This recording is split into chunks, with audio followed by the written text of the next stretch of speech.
So when you were like starting Butcher's Dozen, you are were you a starting member of Yeah, that? yeah. It was Okay, me and my buddy Charm. gotcha. Charm is my right hand man with like everything I've done the past five 5 or 6 years probably.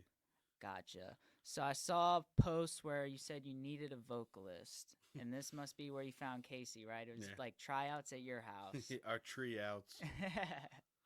We made a fucking a little picture about it that if you've ever seen The Longest Yard, they had the Okay. the football tree outs fucking sign. Yep. So we made it said beatdown tree outs. I gotcha.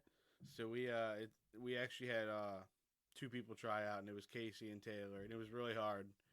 But Casey ended up doing vocals for Butcher's Dozen, and then me and Charm ended up doing Don't Start None with Taylor. Okay, cool. So you ended up doing something with Yep. both anyway. Yep. All right, man, that's cool. Cause I was gonna ask like what specifically made you, choose Casey for Butcher's Dozen It versus was the other hard. band. I think the main thing that came down to it at the time was Casey lived in Maryland, and Okay. I think Taylor was living at Delaware in the time. Oh, okay. So it was really a toss up like, but I think at the time Casey was more frequent and readily available to do stuff. Makes sense. Makes sense. So I wanted you to briefly talk about like how difficult it is usually to start a band, especially in a small town. So what not to touch too deep when I was younger, but like when I was younger, I had people in my town I could play with, Okay. and that didn't last very long at all. Right. So like I had to branch out going to Baltimore, and like pretty much every band I've ever been in like was local bands that had, or not local, but like local to Baltimore bands that had broken up and needed a drummer because it's so hard to get a drummer, Yeah. and I'm one of the few. So like I always, if there was ever any musicians that I like fucked with or looked up to, and they needed somebody, I'd hop in and like, Gotcha. which is awesome because I've always been able to work with people that I look up to in one way or the other, you know. I will touch on that. Um, Also, do you have any advice for people trying to start a band? Because I do have like some friends of mine that they've been practicing and stuff like that. They have aspirations of wanting to start a band, but it's definitely hard because people our age are getting further and further away from metal music and stuff Right. like that and actually picking up instruments. So, Right. like, what advice would you give to some of the younger people that are trying to start a band? Um.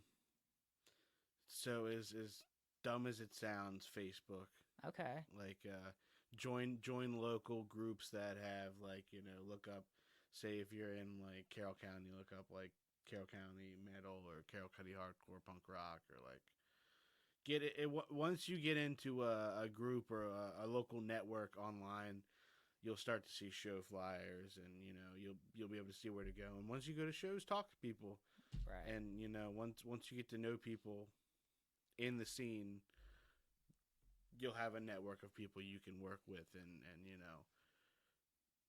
after a while, find somebody like uh if you get a guitarist, and how can I put this, all you gotta do is network pretty much with people. Yeah, that's what I was gonna say. Cause you kind of have to be willing to meet up with some strangers. You got to Oh, talk to people you don't know. Cause exactly. Everybody I've jammed with, I've barely known at first, and like yep, you grow friendships, and like some people turn into brothers pretty much. absolutely, yeah, Um, you gotta risk it to fucking do cool stuff. yeah, exact. That is facts, man. Like I've even showed up to shows that like I've had to run pretty much because like I thought somebody cool was setting it up, and you show up to a venue and nobody's there. Right. So it's not always fun, but the times that aren't cool work out into fucking awesome times. That's kind of like anything you start, man. If you start a stand-up career, start what I'm doing here, you're not gonna do much at first. You're gonna eat some dicks. You're gonna Oh yeah, without a you're not doubt. gonna make a lot of money, but if that's what you're into, you just gotta stick to it. Yeah, write it out exactly. Yeah, Dude, I started playing music when I was like 14 years old, and like I've played shows to like the bands. You know what I mean? Like the bands and like one or two paid people. Yeah. And then I've played to like I guess 100 people or like something like that. Like I've never played nothing spectacular, but like I've gotten to travel and I've gotten to meet people, so Yeah, man. it's all cool. I mean, to be honest, man, like the reason I got you in here. I consider everything you've done with your music pretty like achievements, man. I appreciate pretty that. big achievements. I appreciate that, man. Yeah. So, how did you really name B12 and Butcher's Dozen? Like, how'd you come up with Butcher's Dozen, the variation of, Baker's Dozen? So it's funny. I forget what we had. The first name was something like it was like a one word like sliced or like something stupid like that. Right. And around the time there was that viral post going about the dude in Baltimore who like the butcher or something like Baltimore that. Butcher. Yeah, he cut people up and like made them into burgers or something like that. So like we're also like old hip hop heads, so like I was thinking about like certain designs and stuff like that, and I was like, wait, if we do Butcher's Dozen, we could do a fucking D12 rip. Okay. So it was like B12, like Baker's Dozen, Butcher's Dozen, like it works. Yeah, so like man. we could do a shirt with that dude on it. We could do a fucking demo cover with a D12 on it. Like, yeah. it was just cool. I fucking have that somewhere that I got at a show with that T-shirt too. Fuck yeah. That's one of my favorite designs. Shout out Hellraiser 2. Great horror movie. That's interesting on the B12 relating to the hip hop and the D12. Yeah. And it's funny because I think, isn't there a post on the Butcher's Dozen Instagram where it's like B12 vitamins? yeah. Every time I see those, man, I think of yeah. the band now. Seriously. Get your B12 in, yeah. Yeah, in a spot that I work at, right on one of the pillars, like one of the building pillars, there's a sign that says B12, and I'm just like, that's hilarious. Yeah, man.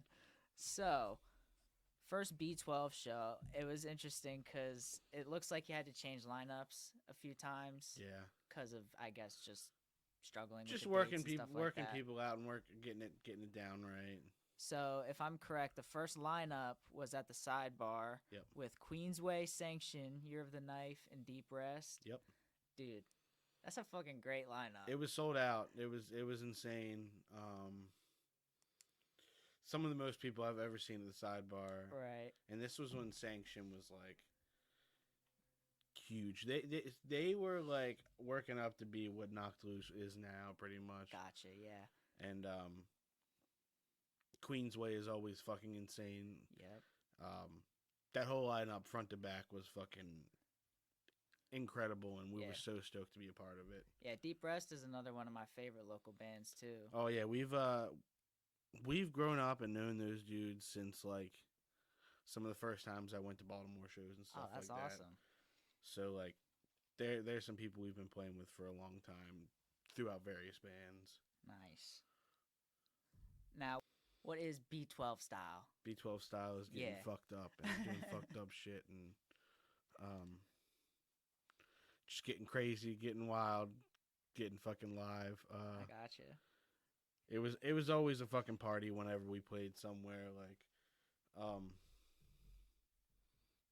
one member, through one way or the other, would have a hard time getting home that night. You know, it was always a fucking party with those dudes. I gotcha. So B12 style was just like get fucking wild. Okay. Now, how did you feel like performing at the sidebar for the first time with Butcher's Dozen? Were you kind of nervous at all? No. So I was in a band before Bereave, and we played the sidebar a lot. The original poppin' venue, I'd say, for my stay in Baltimore, like going to shows and playing there, like when I was younger, was the Art Space. And once the Art Space closed down, everything started happening at sidebar. So like, okay, sidebar was like home at that time. You know what I mean? Gotcha.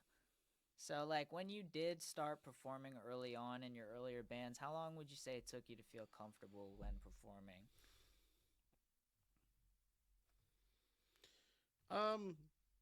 we used to get really fucking high, so yeah, I'd kind of space out when we played anyway. Like, there's only ever been a few shows where I really got too nervous and stuff like that. Like,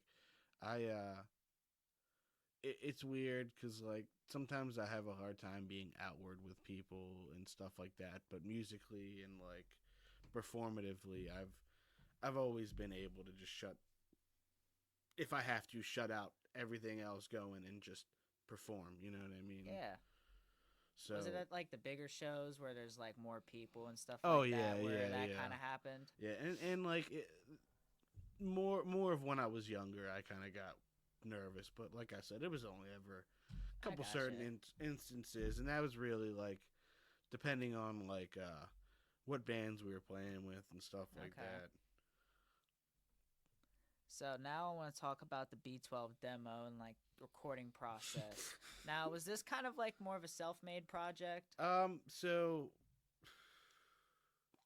as far as like the production and stuff like that, like what were you kind of working with at the time compared to like a little later on? So when we first started, we wanted to write like 3 or 4 songs and like do a light demo. Nothing like we didn't have money. We weren't ready to fucking like jump into a studio and do anything crazy. Mm-hmm. So like we talked amongst a few friends who had like, I don't want to say at home studios, but like you know, they could do it on their fucking laptop with a couple mics and stuff like that. So Alex, who played in Bereave with me, he came through and we like gave him a fucking like 12-pack of beer and like smoked him up, and he recorded a couple songs for us. Nice. And we did it in my basement at my parents' house.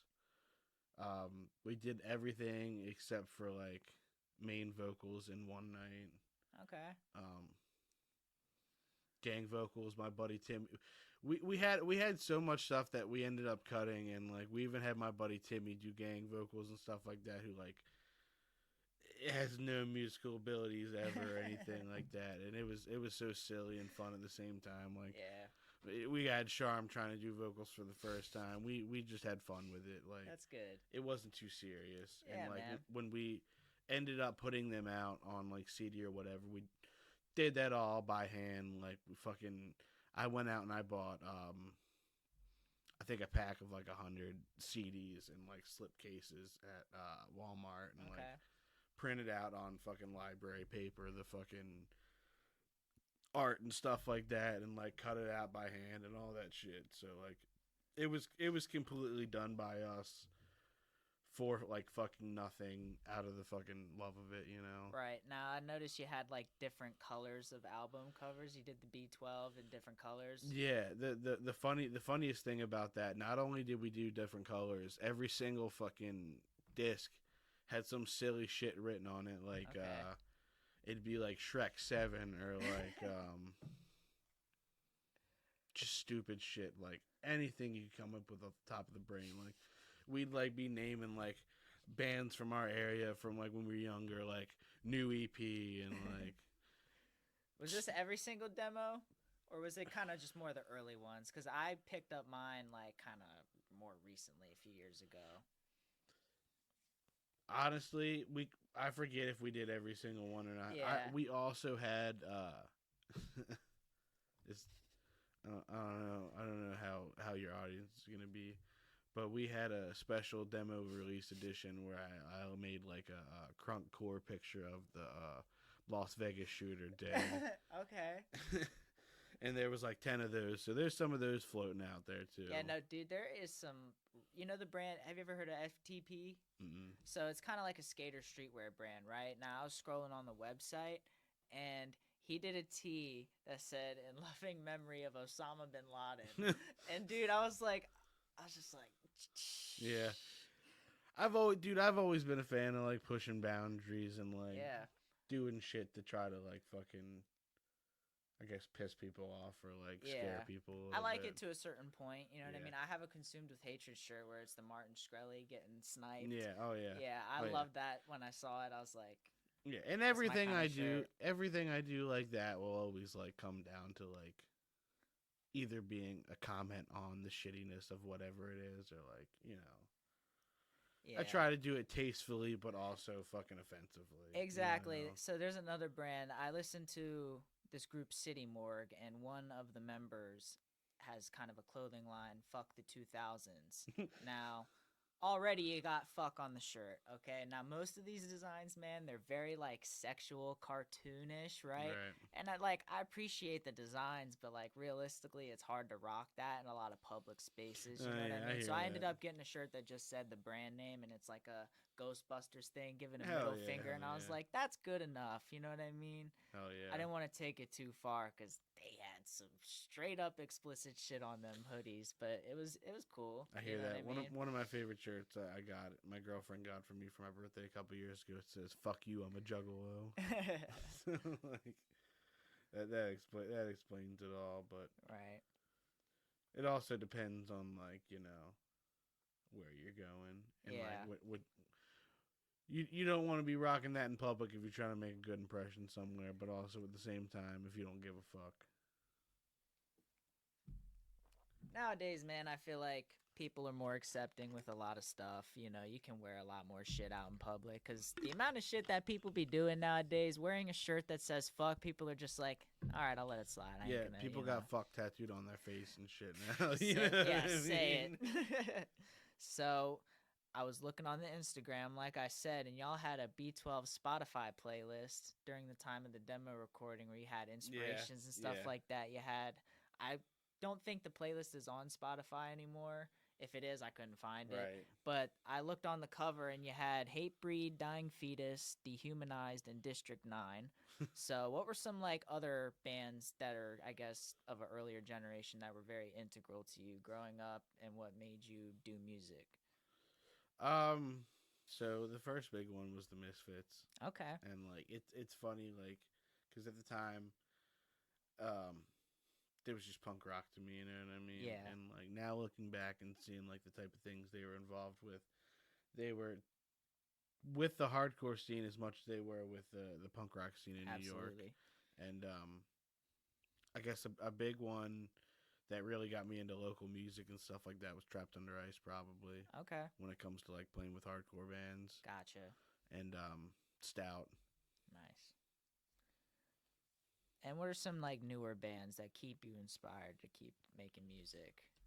So, when it comes to hardcore and death metal right now, a few bands I think that are, like, fucking killing it is Vomit Forth from Long Island and Connecticut. Okay.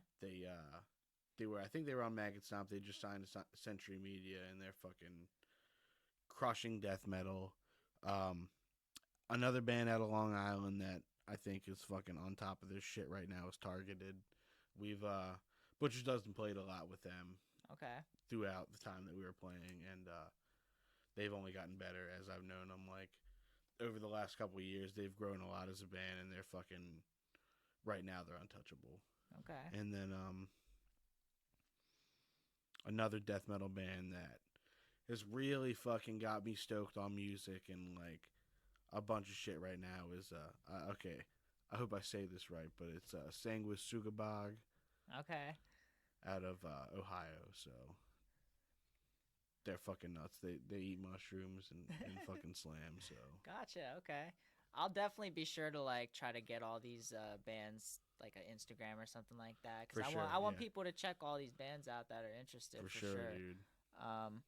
And you also released on Bandcamp. I kind of wanted you to touch on, like, what made you guys choose Bandcamp and why it's good to release on there, because I notice a lot of local bands release on there and stuff like that. So the awesome thing about Bandcamp is, like, you can do it all yourself. Okay. You know, you don't need to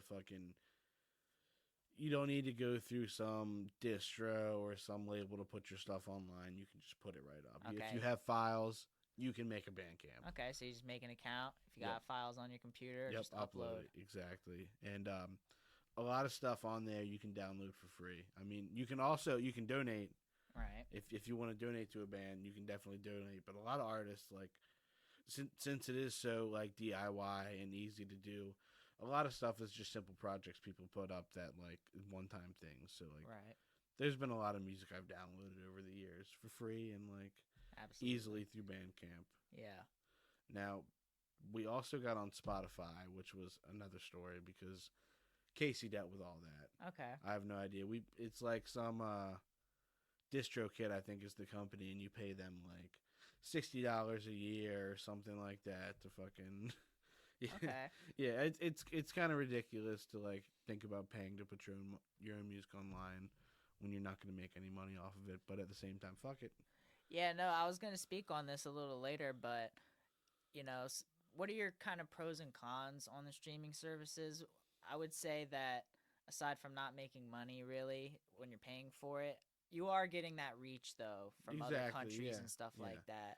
And like the coolest thing about us being on Spotify is well personally I'm a big time fan of the similar band section.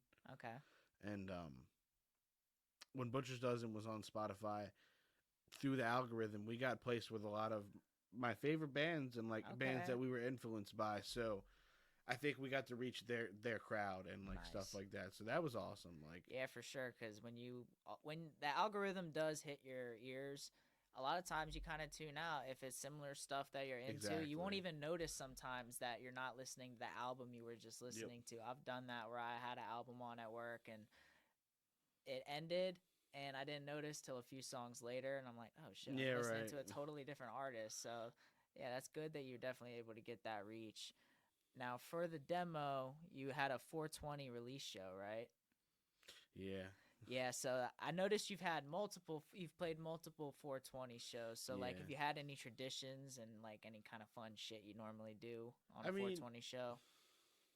not really, because like I said earlier, like we were always getting fucked up either way. But Okay, like, so it's normal. but because of the spirit of the band, like we were always down to play those types of shows and stuff like that. And that the demo release show was extra special because it, if I'm correct, it was the first show at the Game and Fish in like 3 or 4 years, maybe 5 years, Okay. and like Taylor got a fucking crazy lineup. It was like No Reason to Live, Cast in Blood, Invoke.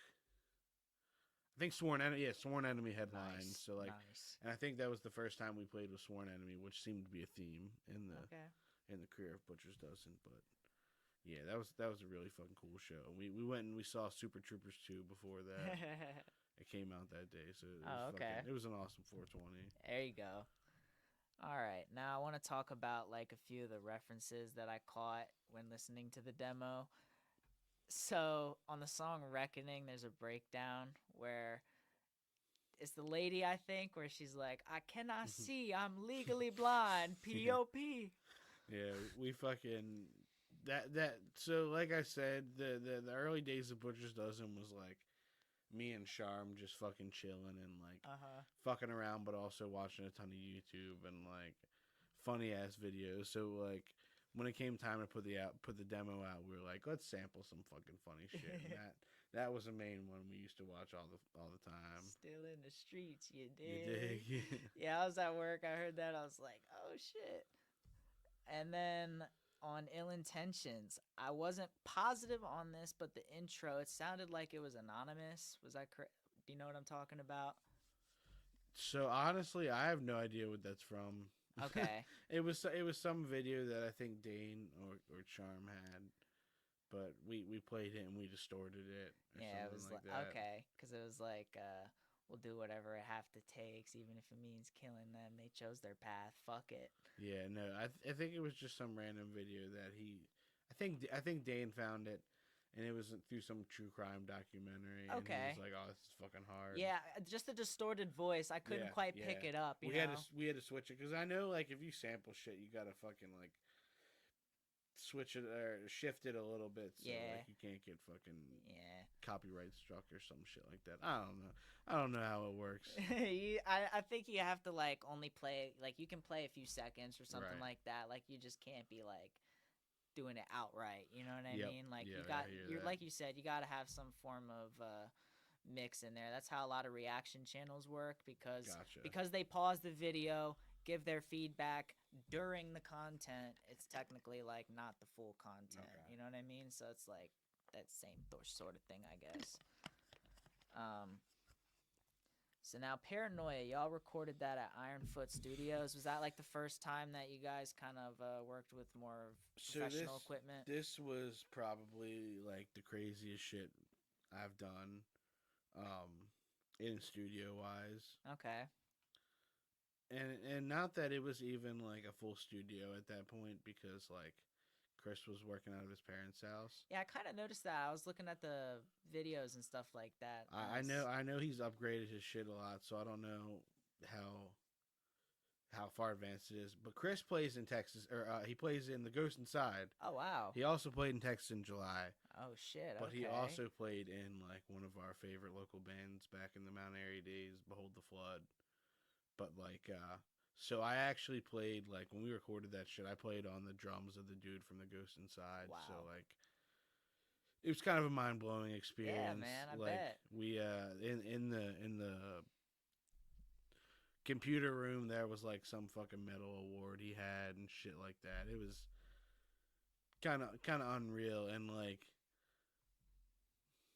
I don't think the production ended up being what we necessarily wanted it to be. And like, when we did our later stuff, it was kind of more of our like true style of how we wanted it to feel and how we wanted it to sound. I noticed that, yeah. But like, to do that one song there with him, like, regardless of how it turned out, the experience was fucking like humbling. There you go. I kind of noticed that through your progression of Butcher's Dozen. Each project that you did was just more and more we fell style. Yeah, we fell more into what we wanted to do and how we wanted to sound and how we wanted shit to turn out. Yeah. So after Paranoia, you did Bad Blood. Yeah. On Any Racist Motherfucker. Yeah. So Bad Blood was part of the album we did. We just wanted to release that first as kind of a taste, you know, right? What I mean, to kind of tease stuff out. So for people that are listening, right, listen to Grave Mistakes, Butcher's Dozen album, where you can find the song. Basically, it's a song about beating up a racist. And I was wondering, because the song, it sounds like kind of a personal experience, because it kind of sounds like kind of like a fight story. Because it's even if it's 5v me, that's just the way it has to be. Yeah. So it's basically like you're encountering this dickhead. He's being a racist prick. It does not matter that he's got all his buddies around him. Got to do what you got to do. Yeah. You know what I mean? At the end of the day, the thing is like, since we've been in hardcore, like, the people that we've looked up to and the people that we've learned from have been keeping fucking Nazis out of the scene and keeping these motherfuckers away from shows. And like, we don't have to deal with stuff much. Like, there's I can probably count on my hand the number of times I've actually experienced fucked up people like that at shows. Right. I experience it more in everyday life. Right. You know? But Baltimore and Virginia, D.C. area, you know, from what I've understand in the 80s and stuff like that, had a lot of fucking boneheads and not skinheads, but boneheads. Right. Who come to shows, and like, there were certain groups and people who formed and bonded together to keep them out. And you know, it's been that way since then, you know. Yeah. Hardcore is a very like tolerant genre. We're very accepting. You know, we don't really judge anybody. As long as you're good to other people. Yeah, exactly. You know, no racism. Don't be homophobic. Any fucking general respect towards people that respect you. Right. You know, just be a good person. Yeah, and it's kind of easy. Yeah, a lot of people, you know, that might be like having their own beliefs or whatever. You know what I mean? If you go to a show, that kind of experience you have where you're like, wow, I feel like we're all in tune, like, that's what that is. Exactly. You know what I mean? That's not being judgmental, because you forget about all that shit when you're at a show. Yeah. You know what I mean? If you're not a dick. Yeah, You know right. what I mean? Exactly. If you're not there starting shit, of course. So that song based on like any kind of personal experience, or is that just kind of, you know, based on the whole idea of hardcore not accepting that shit? So honestly, dude, I can't speak for what Casey's like written about. However, was he writing most of the whatever songs? the fuck it is, you know? Yeah. Oh yeah. Okay. So he the way it pretty much worked with a lot of our stuff is like, we showed up to the studio and like recorded the instrumentals, and he had his lyrics that he worked out in the studio there. Okay. So like, we didn't know what the fuck he was gonna. what any song was gonna be about until he showed up with his fucking pad of paper and his fucking lyrics. So like, were you guys giving any of your input at all? Like, a little bit here and there. Like, mainly what it was is like he went in and he did his main vocals, and I did a lot. I went in and layered a lot of stuff and did backups with him, and Charm did some stuff too. And like, if certain parts weren't right, we'd say, you know what I mean, we can cut this here, cut that there, but we didn't really have to do too much because like it all kind of worked out organically. That's good. It was. We went into the studio when we went to record that, like, with a handful of songs, praying and hoping it would turn out to be something halfway good, and it, not to be cocky or anything, but it turned out to be like probably the best recorded stuff I've ever done. I'm gonna be honest with you, man. It's one of my favorite personal things to listen to as far as metal. Like, that's like, to be honest, like, to the people here, this is our first time even really sitting down and talking, so I can't even really say like, oh, this is my day one homie that I'm repping his band. Like, well, dude, I genuinely like Grave Mistakes noticed is your fucking support. Sick. Yeah, we've definitely noticed your support since playing in Westminster, because like, it's kind of weird. The shows we played in this area were a little different than the shows we played out in the city and stuff like that. But like, I didn't necessarily grow up around Westminster, but I grew up around the area, so like, anytime I have to play something in Carroll County or shit like that, I'm down. You know what I mean? So like, and you were definitely a face that we recognized you came out. So yeah. But back to the album, compared Grave Mistakes compared to fucking the demo, it's insane. Like, oh, I know. Yeah, man. We got to record with a really fucking cool dude, Mike, at Oblivion Studios out in Upper Marlboro, and he has a wolf. Like, straight up wolf that was in his backyard, and then he has in a cage that he hung out with us while we were recording, and we got to pet it, and that's awesome. It's pretty crazy. Yeah. Like, I'm not shitting you, a wolf, a fucking house wolf. It's hard for me to like, because obviously I've never seen a wolf, but like, how different is it from a dog? Like, it's be real, like when you see it. It's like a big dog. Were you really like? Was it intimidating? If you think of like a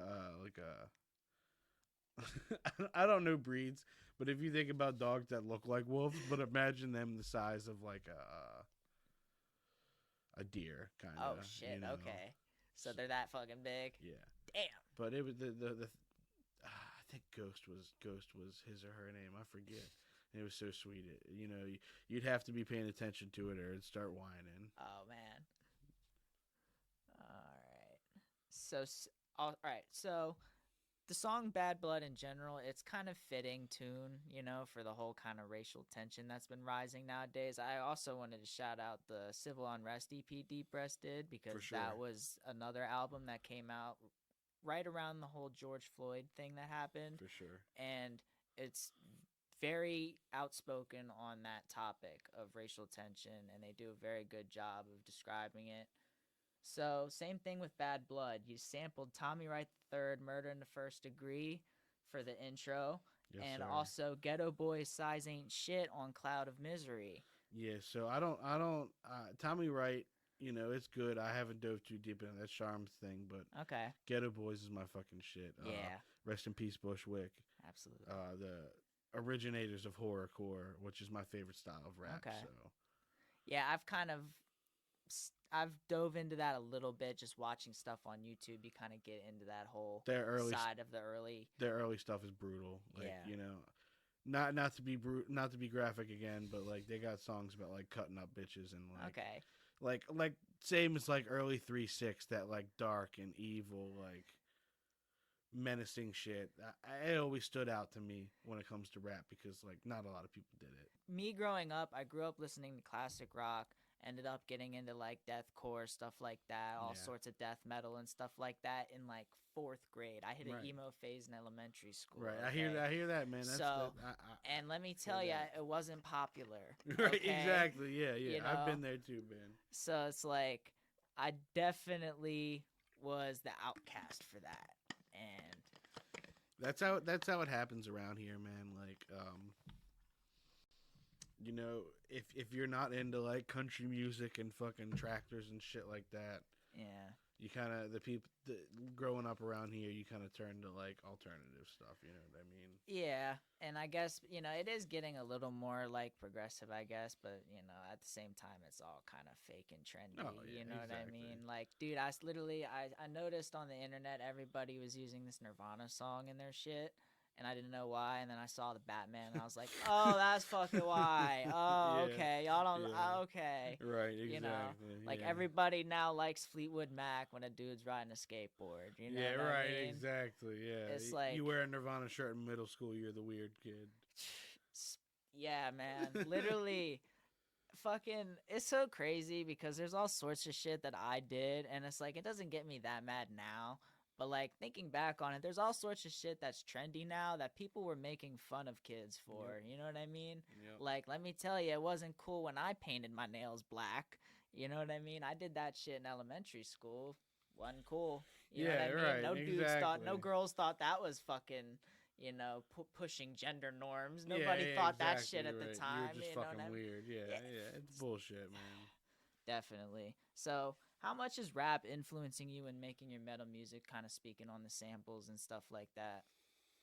So, that's the thing is like, I love the little crossover. If you're like familiar with like more like heavy hardcore and stuff like that, there's a lot of like groove influence and like with rap and metal, like you wouldn't think there'd be like a similarity in the way the music is, but like it crosses over in so many ways. So like a lot of metalheads and like hardcore dudes are also fans of rap music. So like I always think it's a cool little way to like sneak in like little props to like people you enjoy or like artists you really fuck with, like a little shout out. You know what I mean? Like a respect on that. Yeah, I notice a lot of bands will post like rap songs on their social medias and stuff like that. Like kind of tour highlights and stuff like that. They'll have like rap songs over, and it's like, oh shit, I didn't even know these metal bands like fucked with rap at first. You know what I mean? Dude, you can't listen to fucking hard shit all the time. Like, yeah, you got to have a break and like I said earlier, like if you don't fuck with like country or like pop music or anything like that, I mean rap's the other option you got. You pretty know what much. I mean? Yeah, that's kind of. I'd say that's one of the most popular genres now, and that's mainly what I listen to. But I like to throw in like hardcore and stuff like that now. Right. So what was the first rap album that you ever heard? Probably Eminem show. That's interesting. Either, I mean, like I remember hearing songs off like what was it, Marshall Mathers EP and stuff like that. But like, I fucking loved Eminem as a kid, and like I literally like I remember I had a friend who was in elementary school with me, and like we went over my parents, even my parents were friends with his parents and shit like that. And his dad snuck me a burned Eminem CD because my parents would kill me if I had that shit. They hated that. My parents are fucking racist, fucking old white people who fucking hate anything like that's not Fox News. Right, I would fucking hide my CD player under my bed and listen to fucking Eminem at night. And no shit. it was also right when I was young, and this is when I was starting to notice like movies and things happening, like things coming out, and like I remember 8 Mile being promoted on fucking MTV and stuff like that, and I remember 8 Mile coming out and eventually seeing it, but like I think "Lose Yourself" was like the big song at the time. Oh yeah, so, it's like, played everywhere now. That shit just had me hooked. Yeah, dude, I was literally like, when I had that question, man, I was like, please say Eminem, because dude, that was the first rap album I heard was Marshall Mathers LP1, because that CD case right there, all my dad's CDs he had. That's the only rap CD he had in there, man. Because as a kid, I feel like all kids kind of gravitate to their relatives or friends' music taste. So, like I said, I was raised on classic rock. That's all he had in there, and I noticed he had an Eminem CD in there. So I started listening to that shit, and that definitely became I heard Kim, Dude, the song Kim, at a Detroit very young Wicked age. Shit, the Wicked shit, man. That shit is crazy, and that's all of that music from that area has that dark vibe, and like I'm drawn to it. But that song is fucking terrifying. Yeah, man. I heard people were trying to cancel Eminem for one of his songs, and I was like looking in the comments like, somebody please mention the fact that he released a song called Kim. Yeah. You know. Killed his ex-wife or killed his wife. Or Oh yeah, I whatever watched at the time. music video in like fucking probably 3rd grade, 4th grade, easy. You know what I mean? It was probably more like 3rd grade, but that was just interesting that it was both Eminem. And then, what were some other rappers that you listened to real young? Insane Clown Posse. I wanted to touch on that because I found that, and I found it probably I think 4th grade. Me and my buddy Timmy, and like that was our lives for a while. what made you really get into it? I think it's because it's like rap and rock at the same time. Like it'd be some like wicked ass rap fucking shit with a hard ass guitar line going through it, Right. and like it was kind of the best of both worlds. The type of shit I was into at the time. And at the same time, I've always been really drawn to bands with like theatrics and like any sort of like outward physical Kind of Slipknot vibes. Yeah, exactly. Yeah. Like between masks or face paint, like anything like that, I was drawn to because it's different and it was striking. Right. So, have you gone to any gatherings? Yeah, it's a happy and a sad story. we attempted to go to 2 gatherings. We went to one. Okay. So we went to the gathering right before COVID. It was 2019, the 20th anniversary, and it was fucking the craziest thing I've ever experienced in my life. Like fucking 4 or 5 days of straight mayhem and fucking lawlessness and like, you know, between the bands I saw, the fucking people I saw, the things I saw, it was insane. Not to go too deep into it, but like I saw Bone Thugs. Oh wow. KRS-One, Ghetto Boys, but Shit. that was kind of sad because it was like after Bushwick passed, and Oh like yeah. they cut out all of his verses and like paid barely no tribute to him. It was kind How of you do that? it was kind of stupid, but Morris Day in the Time, a bunch of crazy shit, and the most cool thing about that was like me and Timmy went, and he ended up passing away like probably 4 or 5 months after that. Damn. And Rest in peace. it was the last big trip we had. And it was like a childhood dream. So like my girlfriend Caroline made it fucking happen. She fucking got a new car that was able to go. She fucking helped put shit on her credit card, and we made a dream happen, and it was fucking awesome. That is, man. That's a blessing. So then, you know, COVID happens, and they didn't have it 2020. And last year we tried to go, and we got all the way to Ohio to find out, like, my family had COVID, and we probably had COVID, so we had to turn around and drive all the way back home. Well, that's good to know that you didn't risk it. You know what I mean? Yeah, it was hard. It was really fucking hard because, like, shit's not cheap. We put a lot of money into it, yeah. and like, thank God we left because we ended up getting sick as fuck. Like I can't imagine being as sick as I was in a fucking tent in 100-degree weather. But like, I definitely suggest anybody who ever has the chance to go to the gathering to go. Yeah, I've seen a video. There's this YouTuber based out of Carroll County. I'm very upset with that man. Brandon Buckingham. Yes, he's part of the people.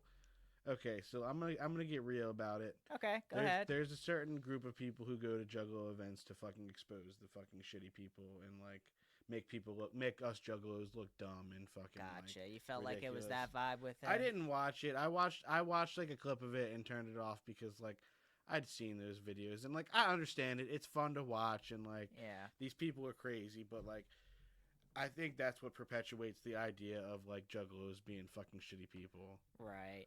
Yeah, no, I watched it. I didn't catch that vibe personally, but I can kind of see what you mean. I could be jumping the gun about it, but like anytime I see people go there, anytime I see somebody who's not a Juggalo go to Juggalo things to cover, it's like, yeah. What picture are you trying to paint?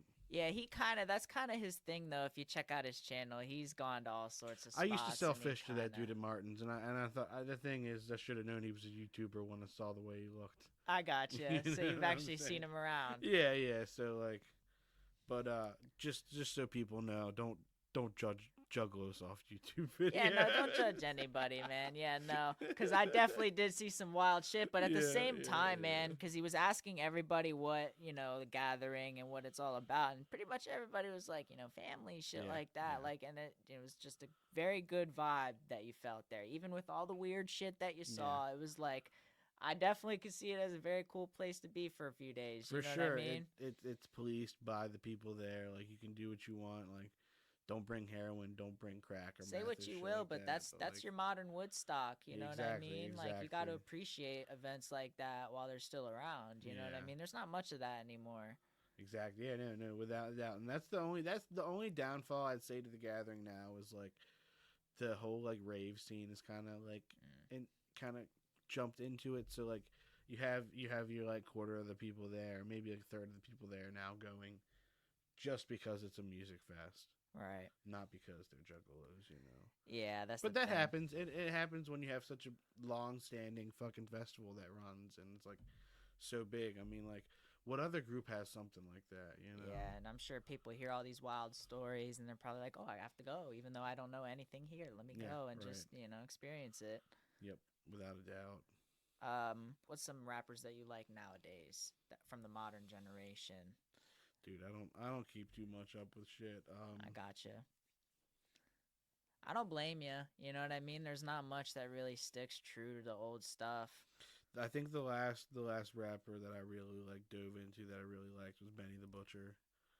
I have that written down, Benny the Butcher, because I do remember you like posting him one time, but I just thought like, Butcher's dozen, the butcher coming, you know So what I mean? I had a coworker who like was like he knew I listened to old school rap and like he kept bugging me. You gotta check this album out. You gotta check this album out. And I always forget, like, I don't think about that stuff. And then one day he came with the CD and he was like, "No, look, put this in your car and listen to it." And I drove around for a week and listened to it, and I was like, "This is fucking." It felt like an old school rap. Yeah, album. Griselda in general. So Griselda is him, Westside Gunn, and Conway the Machine. They all stick to that sort of old style boom bap, and it's fucking all phenomenal. Westside Gunn's beat selection alone, like, I suggest you listen to a lot of Westside Gun stuff just to listen to the beats and stuff like that he uses, because that sort of stuff kind of transcends you into more different place when you're listening to music, right? Because it's very like kind of soulful vibes, you know what I mean? Fuck with that for sure. Kind of jazz sort of style. It's hard to explain, but they're using percussion instruments, stuff like that, and these sort of instrumentals, and it's very cool. There isn't a lot of many like. Now I do listen occasionally to some of the like dumber shit, but there isn't that many artists that keep up. I just like I said, I don't know if we talked about this on audio or not, but earlier I just listen to so many podcasts now. It's hard for me to like keep up with new music. Yeah. Honestly, the only music I've listened to for the past like year that isn't like local hardcore and stuff like that is Coheed and Cambria. Okay. And they were big like fucking 15 years ago, so that shows you how current I am. Yeah. I'm kind of the same way. I see a lot of stuff on the internet like, oh, this came out, but I rarely actually go and listen to a full album and stuff like that. So we already kind of spoke. You definitely do like the fusion of rap and metal music. Have you heard any of the newer style? Like, they call it trap metal now. No, not really. So not there's that I know of. my favorite group that does it. I've already mentioned them, City Morgue. I think they played The Gathering the year that I went. Yep.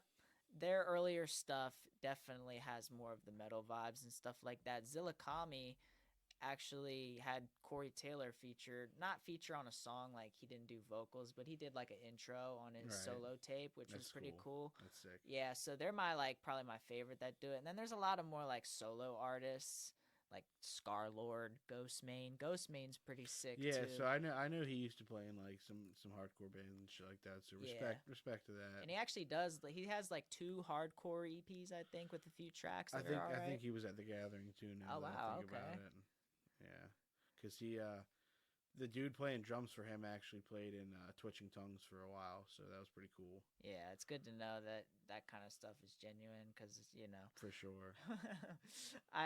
this wasn't even something I planned on thinking about, but because like I said, Ghostmane and stuff like that, you can tell he's genuine with it. You know what I mean? Because like even one of his lyrics is like bumping Dark Throne in my Audi A4. Yeah, So like he's right. clearly like repping certain bands. You gotta So know like, some shit. what do you think about Machine Gun Kelly's transition?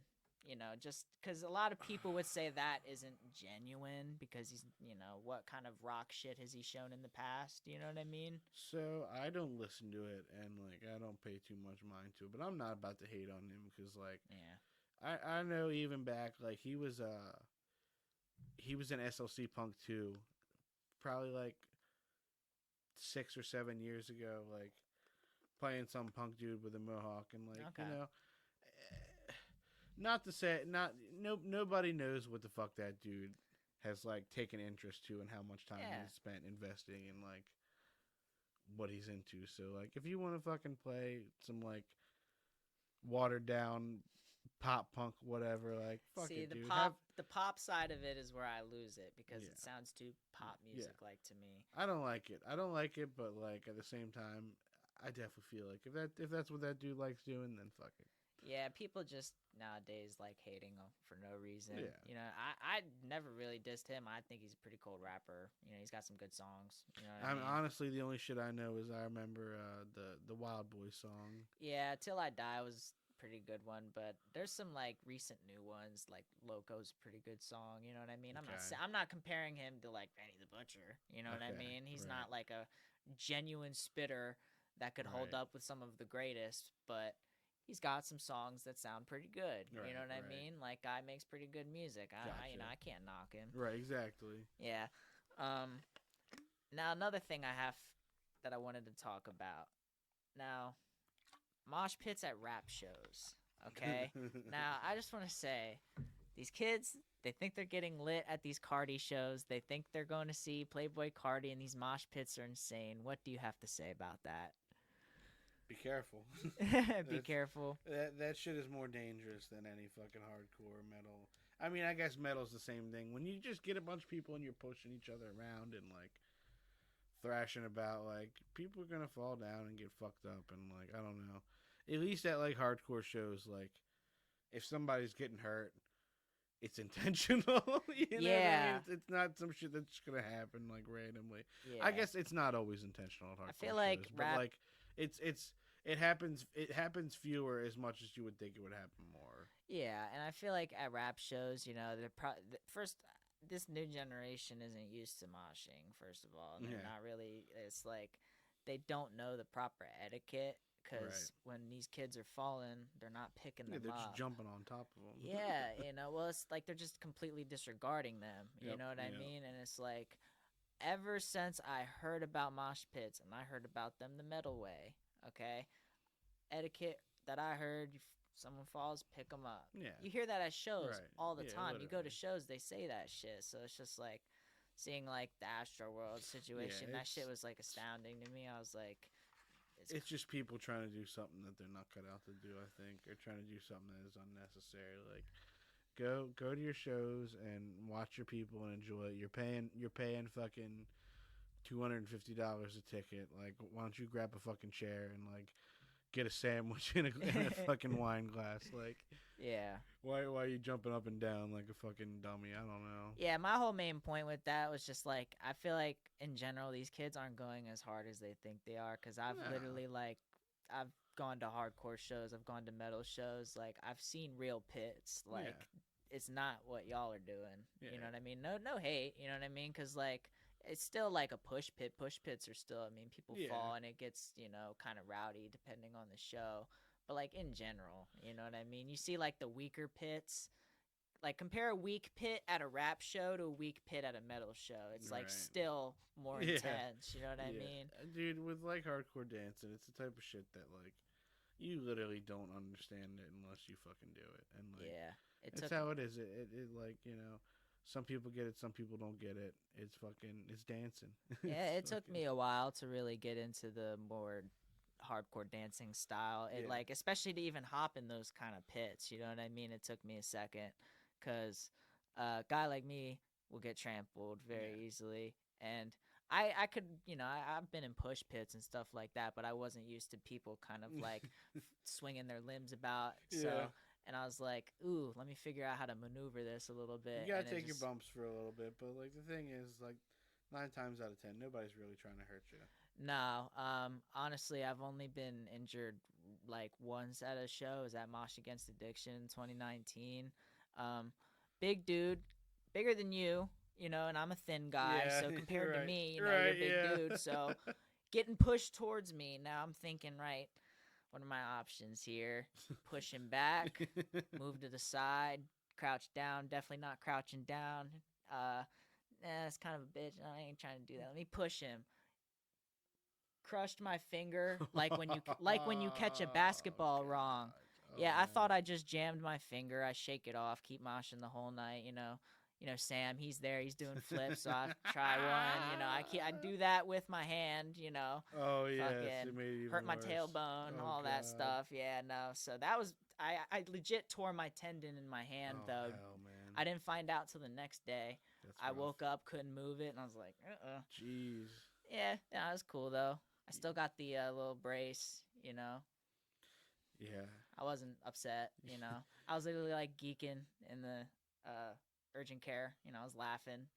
Yeah, it usually tends to happen, and then you fucking exaggerate it without fucking knowing you're hurting it even more when you're fucking keep fucking around doing flips and shit. Yeah, Yeah. like this will be better tomorrow. My brother, Steven, he broke his leg in a mosh pit. I want to say he was at a Devil Wears Prada concert, and there was beer all over the floor, Oh, damn. and he slipped, and then someone had accidentally just stepped on his leg and snapped that Oh shit. no, dude, that's fucked. That's Yeah. rough. That's really fucking rough. Other than that, I've fallen like everybody has. I did get clipped walking out of Mosh Against Addiction, but I was really like, I was walking and I wasn't like looking on my peripheral, so that was on me. I took that and I was like, okay, yeah, I should probably look. Let me, Yeah, right, because yeah. I was literally walking like along the pit. You know what I mean? It's It not like I was happens, walking. I Yeah. guess. No, that's the thing, man. People can't be upset. Like you have to, if you're standing near it, you gotta just, Know what you're in for. yeah, you really got to pay attention. I was at a Knocked Loose Kubla Khan show recently, Yeah. and it was my first show where people were stage diving. Oh, So- dude, yeah, you gotta fucking watch out for that shit. You get kicked in the fucking face. Yeah, so Kubla Khan started, and I was like right in the pit, and the first person stage dive, I was like, oh, this is something I need to be aware of Yeah, very, dude. very quickly. I was like, let me get back a little bit. Yeah, you catch a shoe to the fucking back of the head too many times, man. Yeah, It's man, rough. I was like, I kind of feel bad for these people at the front, but at the same time, they should know what's up. Yeah, you know right, what I mean? Right. Now, this is something also I was a little bent about. So, I was stage diving during Knocked Loose. Now, my brother, he's a big dude. He's pretty tall, very bulky. They got him no problem. Granted, he didn't like fully jump in, but like they surfed him down no problem. Me, bro, who's maybe 110 with shoes on, you know what I mean? Fucking, they let me, they dropped my ass on my tailbone. Oh, God. Yeah, I mean, it wasn't terrible. Like, they didn't just let me fall to the floor, Yeah. but I was like, yo, y'all really couldn't, like, Yeah, right. put me Come down? on, brace yourselves. For real. Nah, I was definitely, I was even like, I'm coming, Clouds of Misery. I kind of already spoke on that because there was a sample, but you had Mason from Penitentiary on there. Yeah, that was really fucking big time for us at the time, like when that was happening, because like, that album Lockdown that they put out that year, maybe the year before, was like, one of the first hardcore albums in many years that fucking grabbed me and shook me and fucking had me in its grips. You know what I Right. mean? So like, getting to play with them and getting to know them and then having him on the track was like, it's like having your stars be on your fucking on your team, Right. So that was fucking probably one of the cooler parts of doing that album for sure. Yeah, so you already kind of knew him from the shows and Yep, stuff like that. We That's how had you played did. Pittsburgh and New York with Penitentiary, Nice.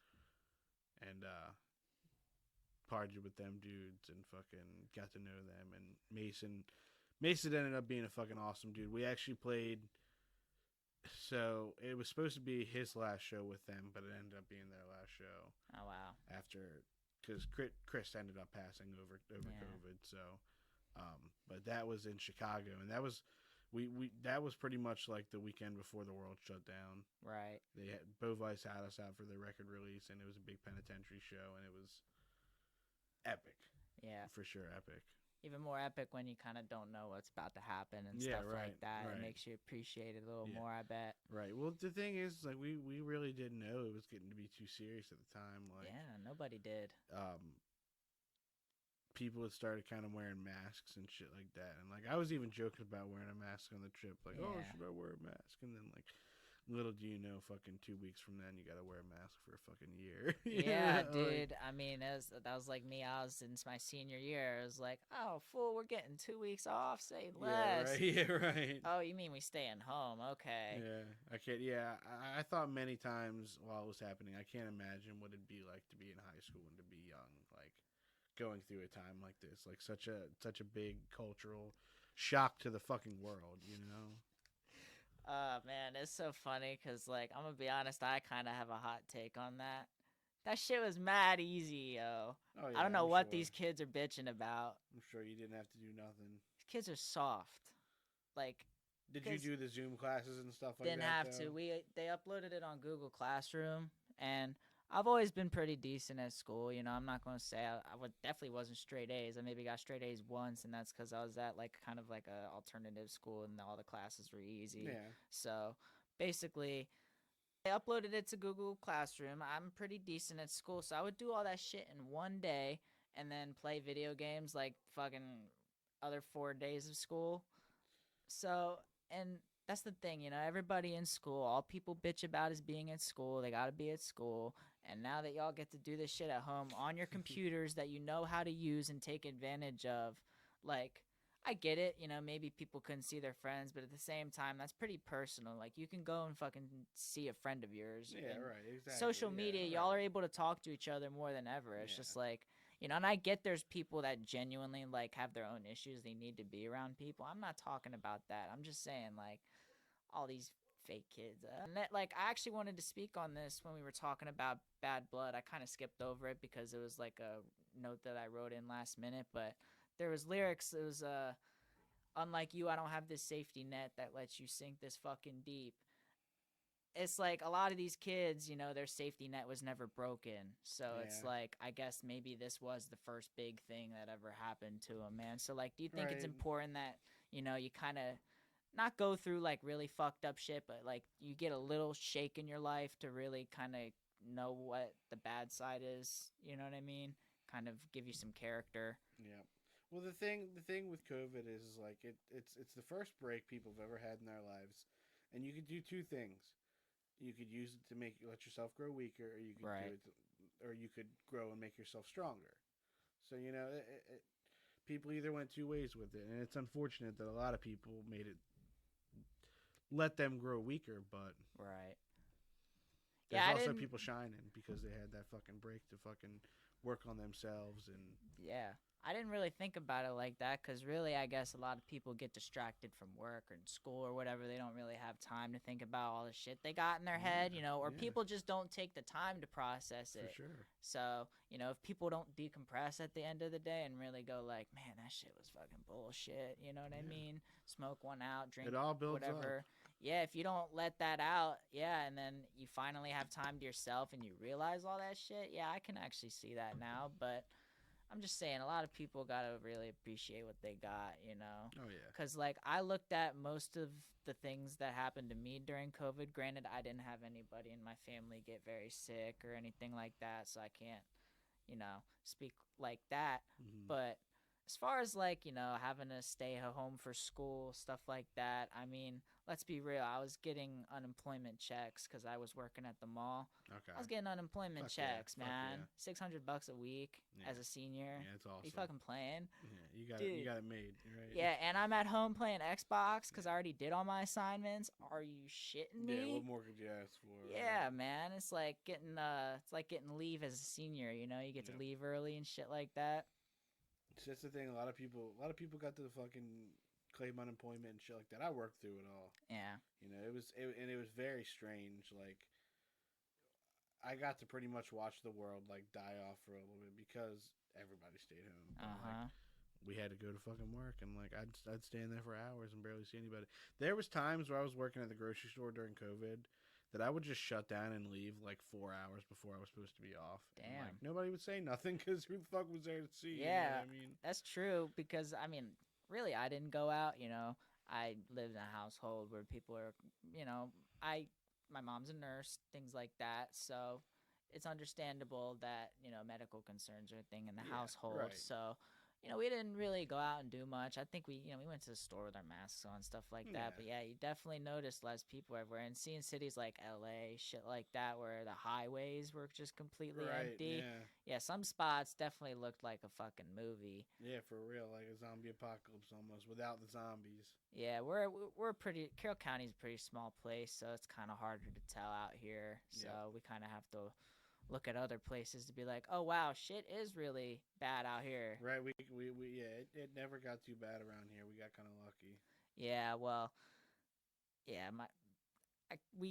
My parents looked at the numbers a lot. You know, if you look at the numbers a lot, it gets concerning. But at the end of the day, you know, I don't want to downplay COVID at all. It's just like, at the end of the day, you got to just take the precautions that you have to. Yep. Whatever's required of you. You know what I mean? Like, I never understood all these people being dicks. Just do what you got to do and get through it like everybody else. Nobody wants it. All goes back to what I said earlier, even with the, like, racism and shit like that. Like, at the end of the day, all you got to do is be a good fucking person. Exactly. And it's not hard. It's not hard to fucking treat people with respect, you know? Yeah.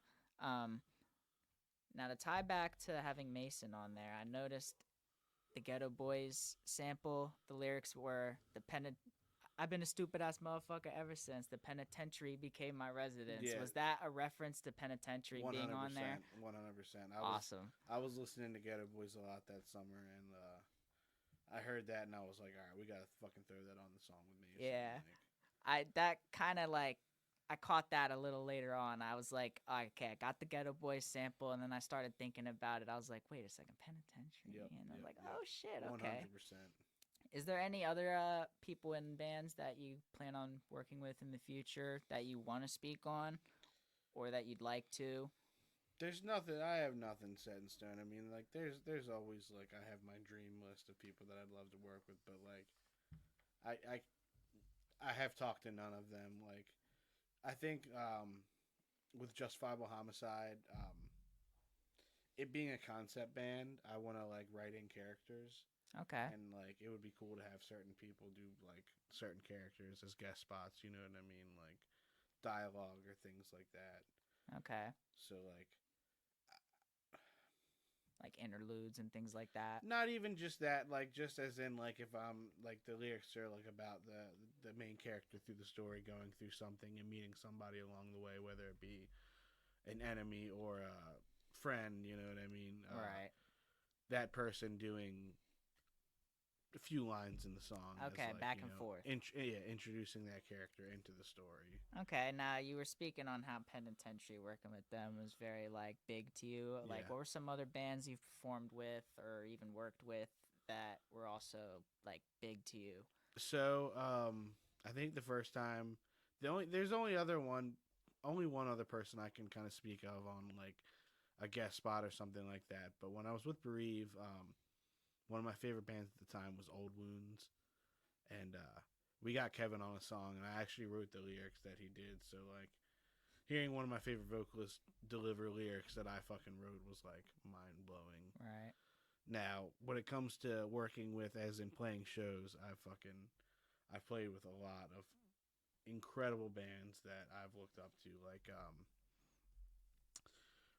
earlier days, Instigate played with Trapped Under Ice and Turnstile, which, looking back, is like an insane show to think about. Like, this was, I think, around the first EP of Turnstile, Pressure to Succeed. Gotcha. And even back then, the place was fucking crazy. Although I will say it was more of like your hard style dancing, not like now when you see Turnstile, it's kind of like a party and people are having fun. But like back then, if you saw Turnstile, you had to watch your head. Oh, yeah. Bereave played with. Death Before Dishonor. That was another like big one of my first shows with a bigger band. That was fucking nuts. Butcher's Dozens played with a lot of bands. We spoke on Penitentiary. One of our first few shows we played with Stout, which was like dream come true. That's the hardest fucking band ever. They're Baltimore legends. Band I've looked up to for many years. So when we got asked to play with them, it was like jaw dropping. Right. Choking on that damn Voss water. It's good stuff. High quality H2O. Still. Also like playing with Enemy Mind and No Reason to Live. Like those are a couple other bands that I've gone from like looking up to like knowing personally and getting to play with. And the last, not the very last Butcher's Dozen show, but the second to last, we played with Billy Club Sandwich, and that was like fucking. It was insane. It was an invite only show, like low key, fucking in a barn out in New Jersey. It was fucking legendary. Barncore? Yeah. Okay, yeah, I've seen you posting about that. We're doing that again this year. Nice. That was something fucking special in itself. Like Butcher's Dozen wasn't even gonna play any shows. Like me and Sean were kind of gonna let that shit die out. Like COVID kind of killed it, and Casey moved, and like we weren't planning on doing much, and we got hit up for Barncore, and like they're the type of dudes you don't want to say no to. Yeah. So right. like, you know, some stuff happened with Casey, and I ended up doing vocals, and it was my first weekend ever doing vocals of shows. We played Amityville Friday, Barncore on Saturday, and then our last show ever on Sunday. Yeah. And I wanted to speak on the last show a little the whole later. weekend was fucking insane. Yeah. Now, another reference I kind of caught, I don't know if it was intentional, but Force Fed, there was lyrics where Casey was saying, I blame my mother for not killing me in the womb, something along that line. But He's got mommy issues. I gotcha. We all got our issues, you know what I'm saying? But yeah. Like I said earlier, I can't touch too hard into what inspired him, but he's got family problems, so it's a common theme in his lyrics, I mean, we all have our own issues with family, and doubt. It's like I have no issues with my mother like that, but I mean, you have to understand like the kind of pain that wrote that to kind of understand the bar, you know what I mean? So it's like I fuck with that because I kind of know what place that comes from. It's fucking dark for sure. That whole song, that's like the darkest song we have, and like, But I noticed the album cover was kind of like a baby in the womb, so I don't know if that Force Fed song kind of tied into the album cover. To be honest, I have no idea about that. Mad Dom, one of the fucking coolest graphic design artists from the band Simulacra, I think that's how you say it. He did the album artwork, and he just fucking spitballed some ideas together. So, I think there was another version of the album artwork that we didn't have that had like some handshaking or something like that. Like, it went through a couple different iterations before we got to that one, and I think it turned out really cool. It kind of reminded me of like Dying Fetus or like you know, some old school death metal artwork. Oh, we got an Amber Alert here. Oh no shit! I turned that shit off. I hope they get home safe, but I don't give a fuck. Yeah, okay, right. I got shit going on. I don't need my phone going off. That shit is loud. Yeah, well, I thought somebody was calling me. I'm like, what the fuck? That's funny. Nah, for real though, let them get home safe. Yeah. We don't want. We hope you're found wherever and whoever you are. Yes. So now, Murderland, y'all got Uncle Junior in the booth for that Sopranos sample, man. So. What did you think about the Many Saints in Newark? It got a lot of. Seen it. Dude, okay, really? so I'm gonna lay it down for you here. I have not finished The Sopranos. We were really heavy on it, and like that when we did that was right when we first started watching it. Me and Caroline, and I think Dane was watching it at the time too. But I got really heavy into it, and then I think we kind of fell off with Cousin Tony. Okay. Steve Buscemi. Yep. So I mean, and not that the show got bad or nothing like that. It just like I guess life happened. And, yeah, like. So we've been trying to get back to it, and like, but I want to finish the show before I watch the movie. Makes sense. Even though I know it's more of a prequel thing, but like, I've heard good things and I've heard bad things. I've seen like I watched it on HBO Max at home, right? I'm not gonna spoil anything, but I don't go into any movie now expecting anything spectacular. You I just can't take the really, movie yeah. for face value. I'm Yeah. like, I like The Sopranos. This is something new because David Chase was involved, right? Yeah, oh yeah. Yeah, I was like, it's the same dude. I was like, I gotta check it out. You know Yeah. what I mean? I was like, how can I not appreciate this at the very least? Like, it would have to be like some really like goony shit for me to have to be like, oh, this is terrible. Yeah, right. Like, you know, it had Joey Diaz in it. Yeah, I was so like, I heard a lot of the stuff leading up to it through listening to his podcast. Yeah. Too, so I got interested in him during the whole pandemic. yep, he's Um, the king, man. Absolutely. So, what are some of your favorite recent classic gangster TV series? Do you watch any like recent TV? It kind of depends. I haven't when it comes on like the whole gangster like mafia front. Nothing recent. I don't think I've paid too much attention to. Yeah, it's not something that has a lot coming out. Peaky Blinders is a good show if you've ever heard of that. I've heard good things about that too. Yeah, I was in the airport. I needed something to watch, and I just checked out I'm not gonna lie. Like, you really gotta like watch a few episodes because Right. the first episode, it's very like doesn't have much to it. You Aren't know they what I like mean? British or something like that? Yeah, too, that's so- basically about British gang okay. early time period. Gotcha. And they're like bookmakers and stuff like that, and they ended up growing their business and stuff like that. Snowfall's a pretty good show, basically about the crack epidemic and stuff like that. It's basically Rick Ross's story, just not Okay. licensed by Rick Ross. Okay. You know, Sons of Anarchy was good. So yeah, I've watched Sons of Anarchy. Yeah, and the Mayans is that newer. I've heard a lot of good things about that show too. Yeah, the trailer they had for that recently on FX, it looks like it's a little too wild. It looked like Fast and Furious.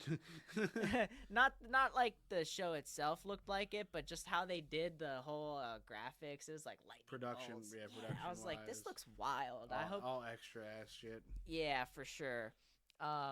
So how does TV and film influence your music and stuff like that? I mean, if you didn't put the sample in there, I guess in general, how does it kind of influence you?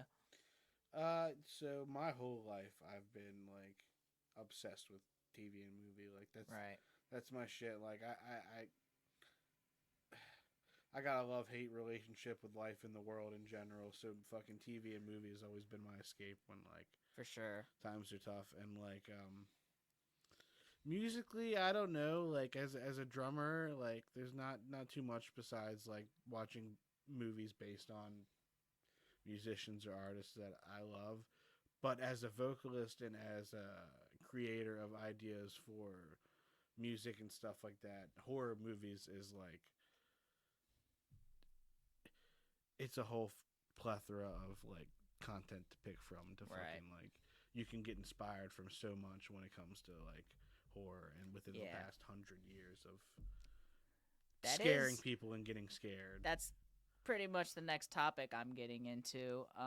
But aside, because you know, kind of looking back on the question, you know, I should ask like, what makes you throw the samples in the tracks? Because like obviously, you know, it's kind of hard to relate The Sopranos to drumming. So like, what makes you throw it into a death metal song? So that, I mean, it's kind of it can be random or it can be meaningful. Obviously, with like the Ghetto Boys stuff, that's like there's a rhyme and reason why I put that specific sample right there.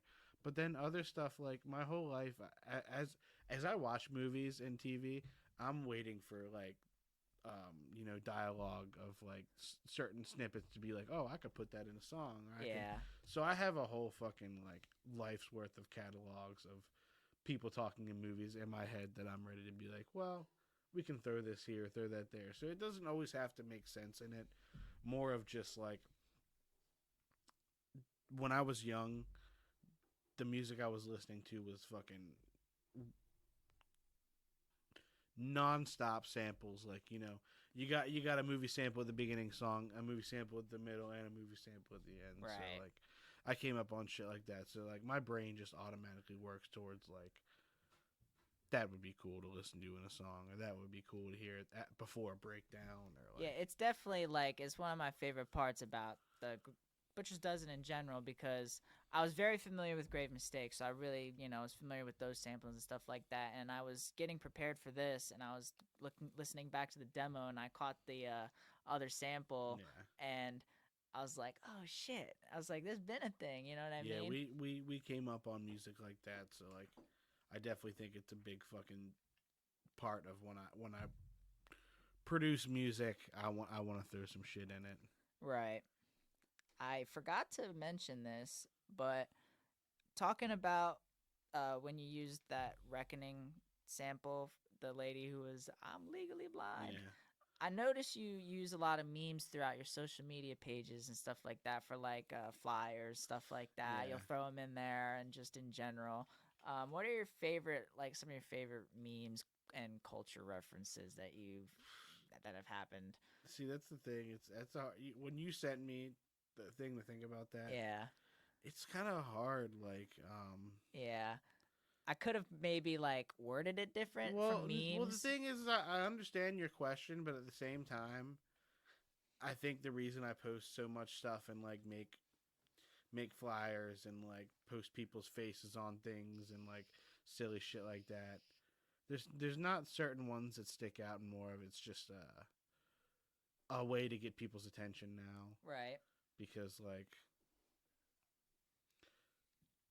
people are looking for the current trend of like what's popular and stuff like that. So like if you take something popping off like a meme, or like look at the Harm's Way Running Man thing. Yeah. Oh my God, that got huge. There's so many fucking, like, not even just hardcore. Like so many artists have just been able to post their song. Yeah, it's like Conway Twitty and shit like that. You'll get fucking millions of views, and then like there's the Cholo Fu walking past the cars, and you can put like he's doing the dance down the line of cars, and like put music, million songs over that, and like I don't know. It's I think memes and like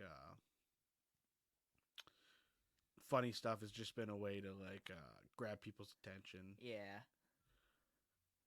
But also, like, you bring up flyers and stuff like that, and when it comes to like shirt designs, also it goes back to horror movies for me, because I love taking scenes and like certain images and like imagery and like putting it as the background of something fucking brutal, you know? Right.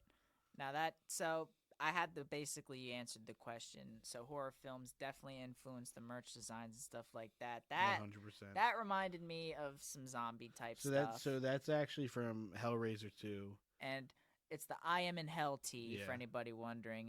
You can probably find it on social medias and stuff like that. If you go back far enough on our Instagram, or if you go on our Bandcamp. Yeah. But that's from Hellraiser 2. It's the scene where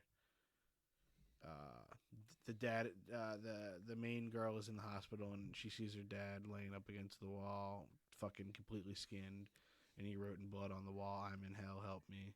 Damn.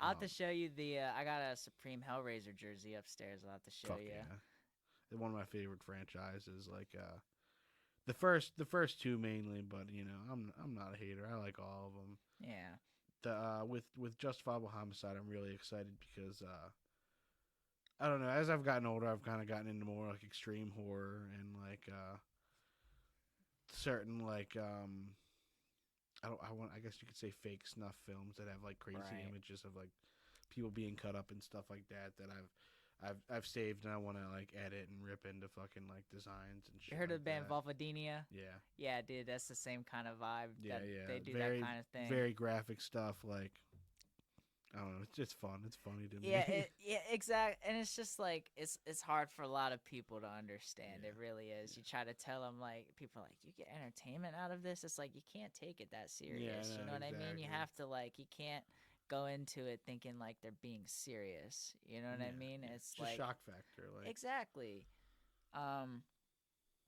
So on the track Grave Mistakes, there was like 2 little samples in there. I couldn't quite get them down exactly. So the one where it was I wanna hear you beg for your fucking life, I was trying to find that. I forget what it's from, dude.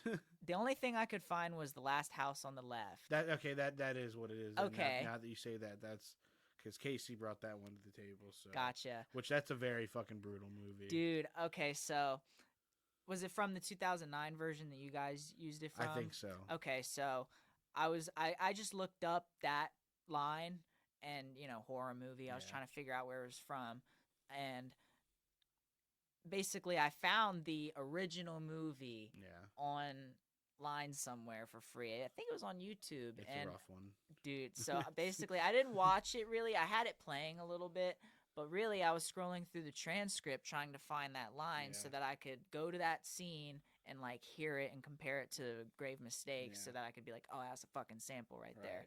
And I was reading this transcript, bro. I was like, yo, this wouldn't fly today. Yeah, well, it's one of the first examples of your very graphic, your main character is beaten down and hurt and abused, and then they rise and fucking kill the fuck out of the people that hurt them. And like, it's a tragic revenge. What's the word I'm looking for? Like, I don't want to say it's a happy ending, but it's a fucking justifiable ending, right?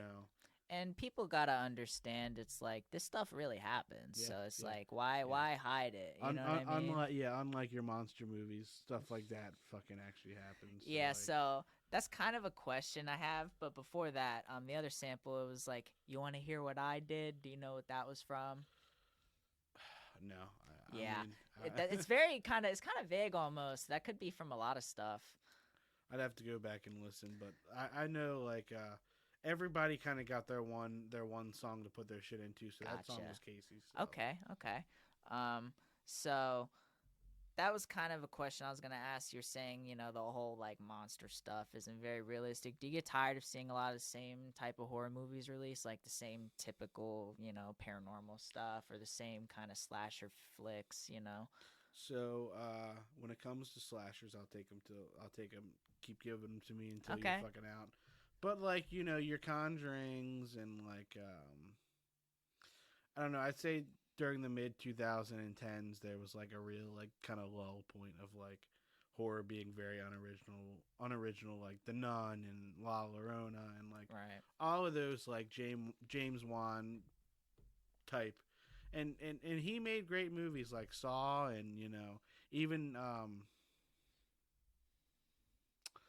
I forget what one I was thinking about, but the thing is a lot of directors they come from making great movies, but there was just a very low period.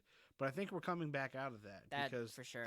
There's stuff like Ari Aster's movies like Hereditary and Midsommar and because that was, I don't have a list of things on here because I really had to make it short, so I didn't want to put any of my personal stuff on there, but he's definitely somebody that I've been fucking with lately.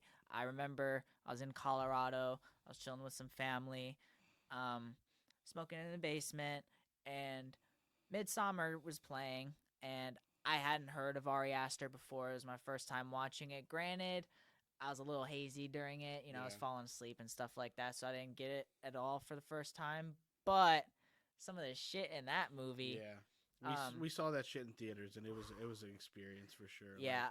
Spoilers ahead, people.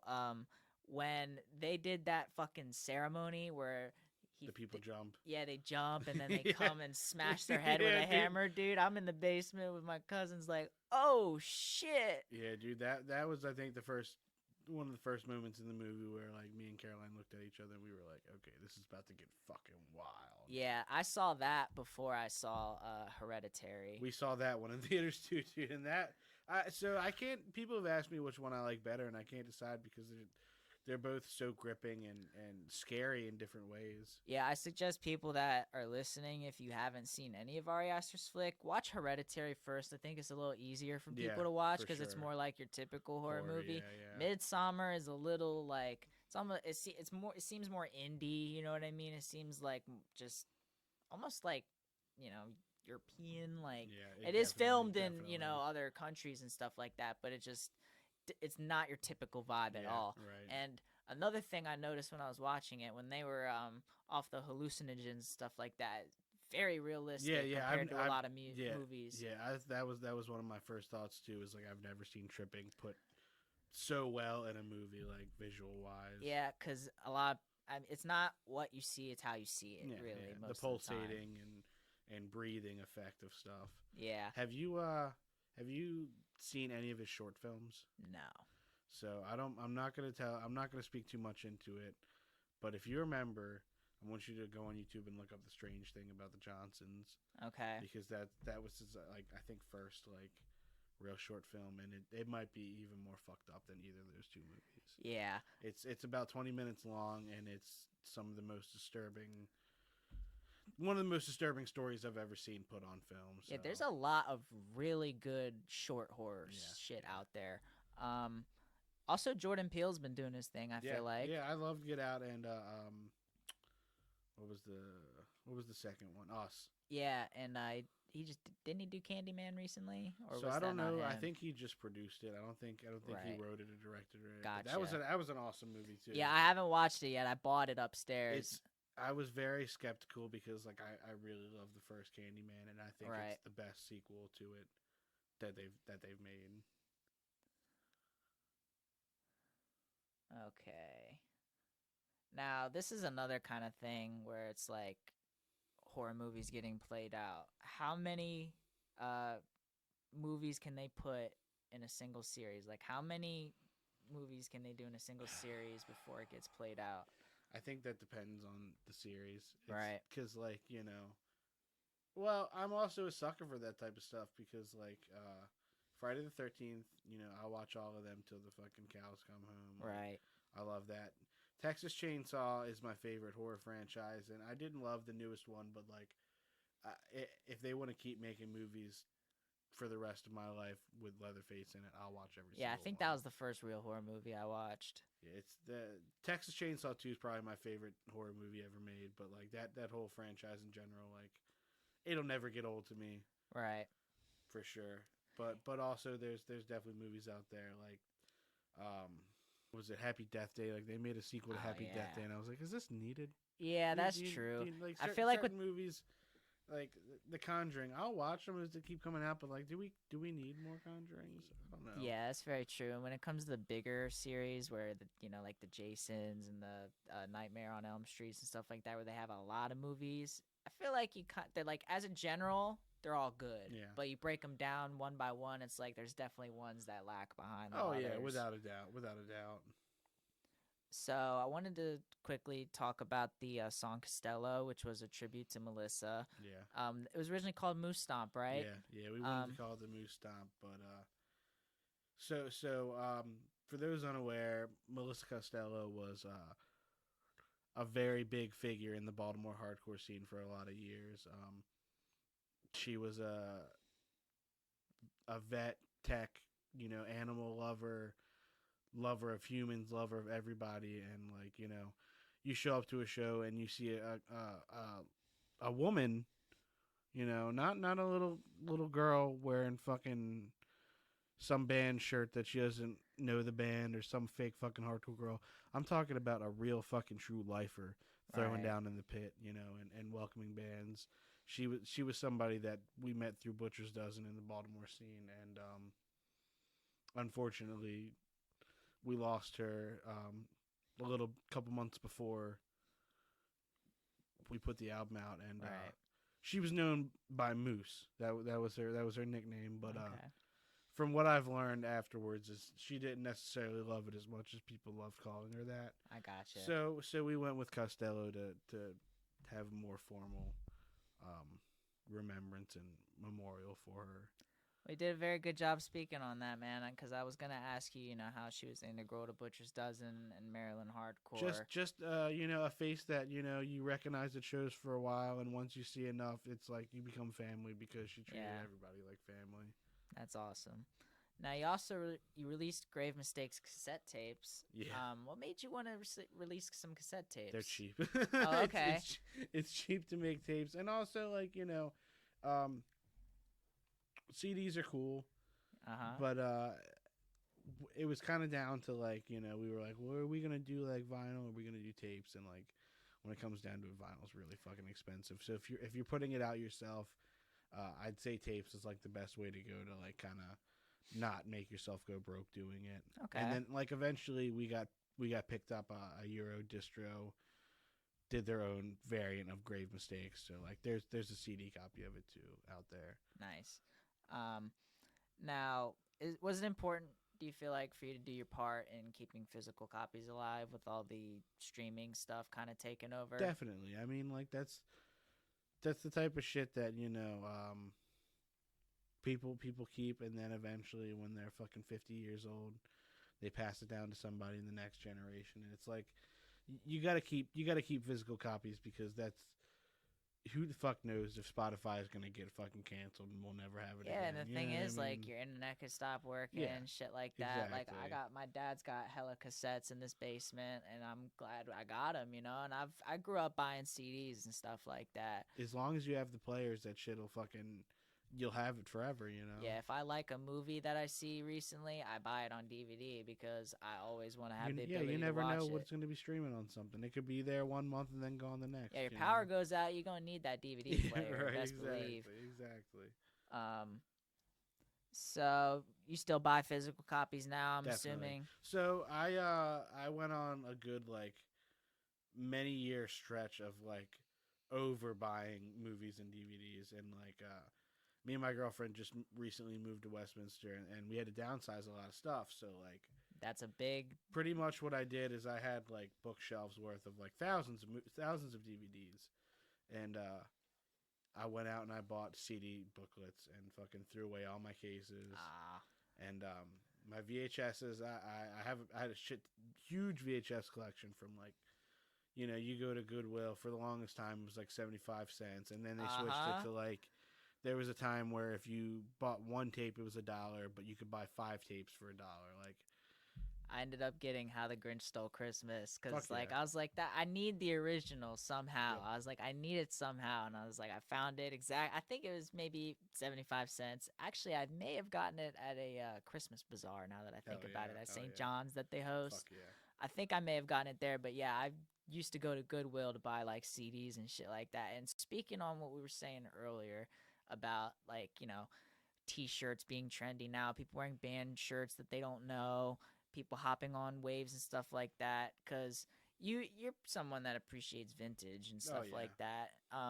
What do you think about these kids that are going to thrift stores now because it's kind of a trend, you know? Because So, not to cut you off. no, you're good. I was just gonna say something brief where it's like, I know for a fact a few years ago, if I told people like, oh yeah, I shop at a thrift store, they'd be like, oh, you're a fucking bum then. Yeah, right, You know what I yeah. mean? And then that's what I feel like. I feel like a lot of this stuff is hypocritical. Definitely. And, you know, I mean,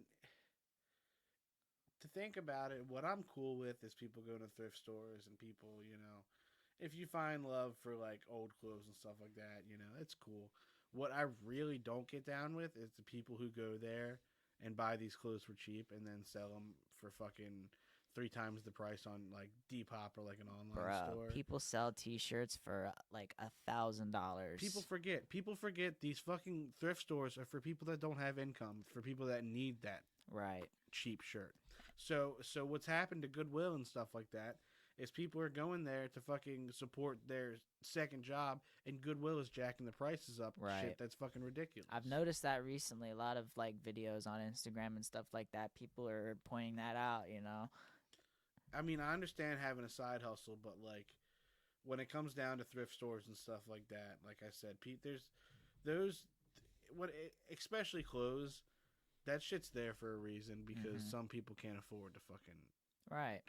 buy a fucking suit for $70. They want to buy Yeah. it for $5. You know what I mean? Or even like, you know, Tommy Hilfiger jackets and Yeah. shit like that. Because there is a lot of really fly shit that you can Yeah. find in the Goodwill and stuff like that. Because people were generous enough to donate it and whatnot. And yeah, it definitely sucks because, you know, I can't say I grew up poor or anything like that. But like there was occasions we went into Goodwill and stuff like that. So I was never like judgmental on that shit. And it was easier to fucking get cooler stuff at a cheaper price. Yeah. Because, like, you know, you don't have to be poor to not have money to fucking Oh, yeah. buy ridiculous stuff. It's some people just don't have the luxury of fucking Yeah. flexing out and dropping a bunch of money on clothes. Yeah, you know? see, I grew up like I said, not poor. I will never, claim some shit that I was not.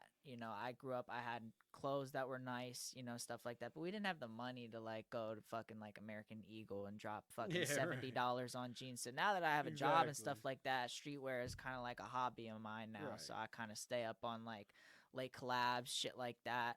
But yeah, I mean, people are hiking the prices up for others, and they probably do need to realize that. Yeah. But at the end of the day, people, everybody's got to get their hustle one way or another. And also, you got to think it's like people are willing to pay the prices. So it's like, what does that say? You started selling copies through Dead Sky Records in Japan. Yeah, that was really awesome. I think it was one of the dudes in the band Cruelty hit us up and was like, how would you guys feel about sending us like 10 copies or something like that and us selling it out there? And it was like, wait, what? So it was very limited. Y'all want our stuff in Japan? Like, it was kind of mind blowing. And yeah, that was the first of people from outside of America reaching out. And perfect segue, because I wanted to talk about like the reach that Butchers does and maybe some of the other music has gotten in other countries. Yeah. It's kind of crazy because like the beatdown scene in Europe is kind of like there's a small connection between like us in America and some dudes in Europe, and like Axel from Filled with Hate has been a dude doing a distro that a shit ton of bands that I've looked up to since I was younger have put out through him, and like he's another one who reached out to us and was like, if you want a fucking our Euro copy of your album, like, I'll do it. I don't have one, but he fucking made them, and some people out there have it. Like, I'll go on Instagram and like look up #ButchersDoes and like see people posting our fucking physical media that I have no contact with those people at all and have no idea who they are, and I'm like, oh wow, you actually bought our shit somehow. That's kind of fucking crazy. Yeah, I love that part of social media, because I posted a video of me stage diving at Knocked Loose.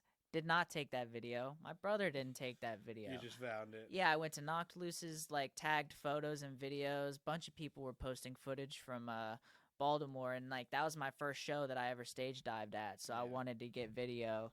For but sure. I felt weird. I would have felt weird like going up on stage with my phone. Like that shit's yeah, I like, don't get me wrong, that's cool because I totally understand people wanting to get videos and stuff like that. I've totally crowd surfed with videos. I take videos of the pits and stuff like that. But at the same time, it's like, I don't know, if me personally, I couldn't take it that far.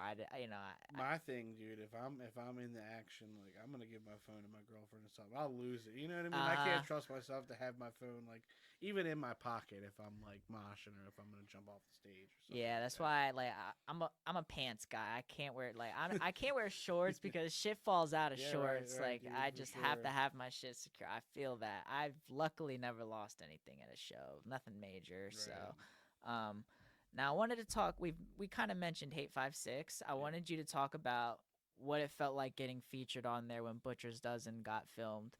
Dude, that was unreal. I've watched Sonny's videos since like I'd say like 2013 when I first started getting into like hardcore and going out to shows and stuff like that. And unfortunately, the one time my band Instigate was filmed by him at the Art Space back in the day, I was grounded or some dumb shit, and I couldn't play the show. So like, there was a fill-in on drums, and for years it was like, "Oh, you fucked up right before your Hate5six show." So like, not only the first time I saw Sonny, but now to have like a couple sets filmed, like they're not the best sets. Like looking back, like it was. I'm not the happiest with how we sounded on certain things, but to have it documented is something special. That like. No matter how fucking horrible we played, the fact that like it's an achievement. I can go and I can look it up and like reflect back on it. It's fucking awesome, and like it's really cool that he made it his full-time job and fucking travels to Absolutely. and from, because like it went from being like only a big show thing to now he's showcasing and spotlighting so many young fucking He did bands. Mosh Against Addiction that I went to in 2019. I actually met him, talked to him, took a picture with him. He was very, very cool guy, super nice. Yeah. I love what he's doing. I kind of recently got into him a few years ago. You know, I definitely haven't been watching since 2013. He's definitely a hero in the scene, though, for sure. Oh yeah, he's filmed. You can't even name how many bands he's filmed. I mean, that's some type of shit that I just go home and like. It's background noise, you know what I mean? Yeah. Like, one of the only YouTube channels that I keep up with, you know. Yeah, if I really like start missing shows and stuff like that, just watching them gets you there. I mean, I can't remember how I phrased it exactly, but I was like in the DMs with him, and I was like, dude, you're the Martin Scorsese of hardcore. Yeah, you know, right. You're the Quentin Tarantino of hardcore. He's got it figured out. Yeah, he knows how to fucking do his shit, and it looks well, and it sounds well. Oh man, I would have him film anything related to me, man. Crazy. And yeah, I just wanted to talk about him being a great dude in general. And mad respect to Sonny, dude. Yeah, and fucking you seen his like BMX videos and shit like that. He's insane on that bike, man. Sure. That shit impresses me more than most of the fucking skateboarding videos Oh that yeah, I see. right, yeah. I see him fucking doing all the spins with Flatland the handlebars. BMX is insane. Like that takes a skill other than doing like flips on a fucking jump, you know. Oh yeah. That's a more like mental focus, concentration. Yeah, he's got a fucking mindset and a grind like fucking most people do not have. I would kill for a quarter of his drive. Oh, dude, yeah, the way he holds up that big ass camera for entire like festival lineups. Yep. It's you know he's talked about like not going on bathroom breaks and stuff like that. Like people don't appreciate that. You know what I mean? Right. Big shout out.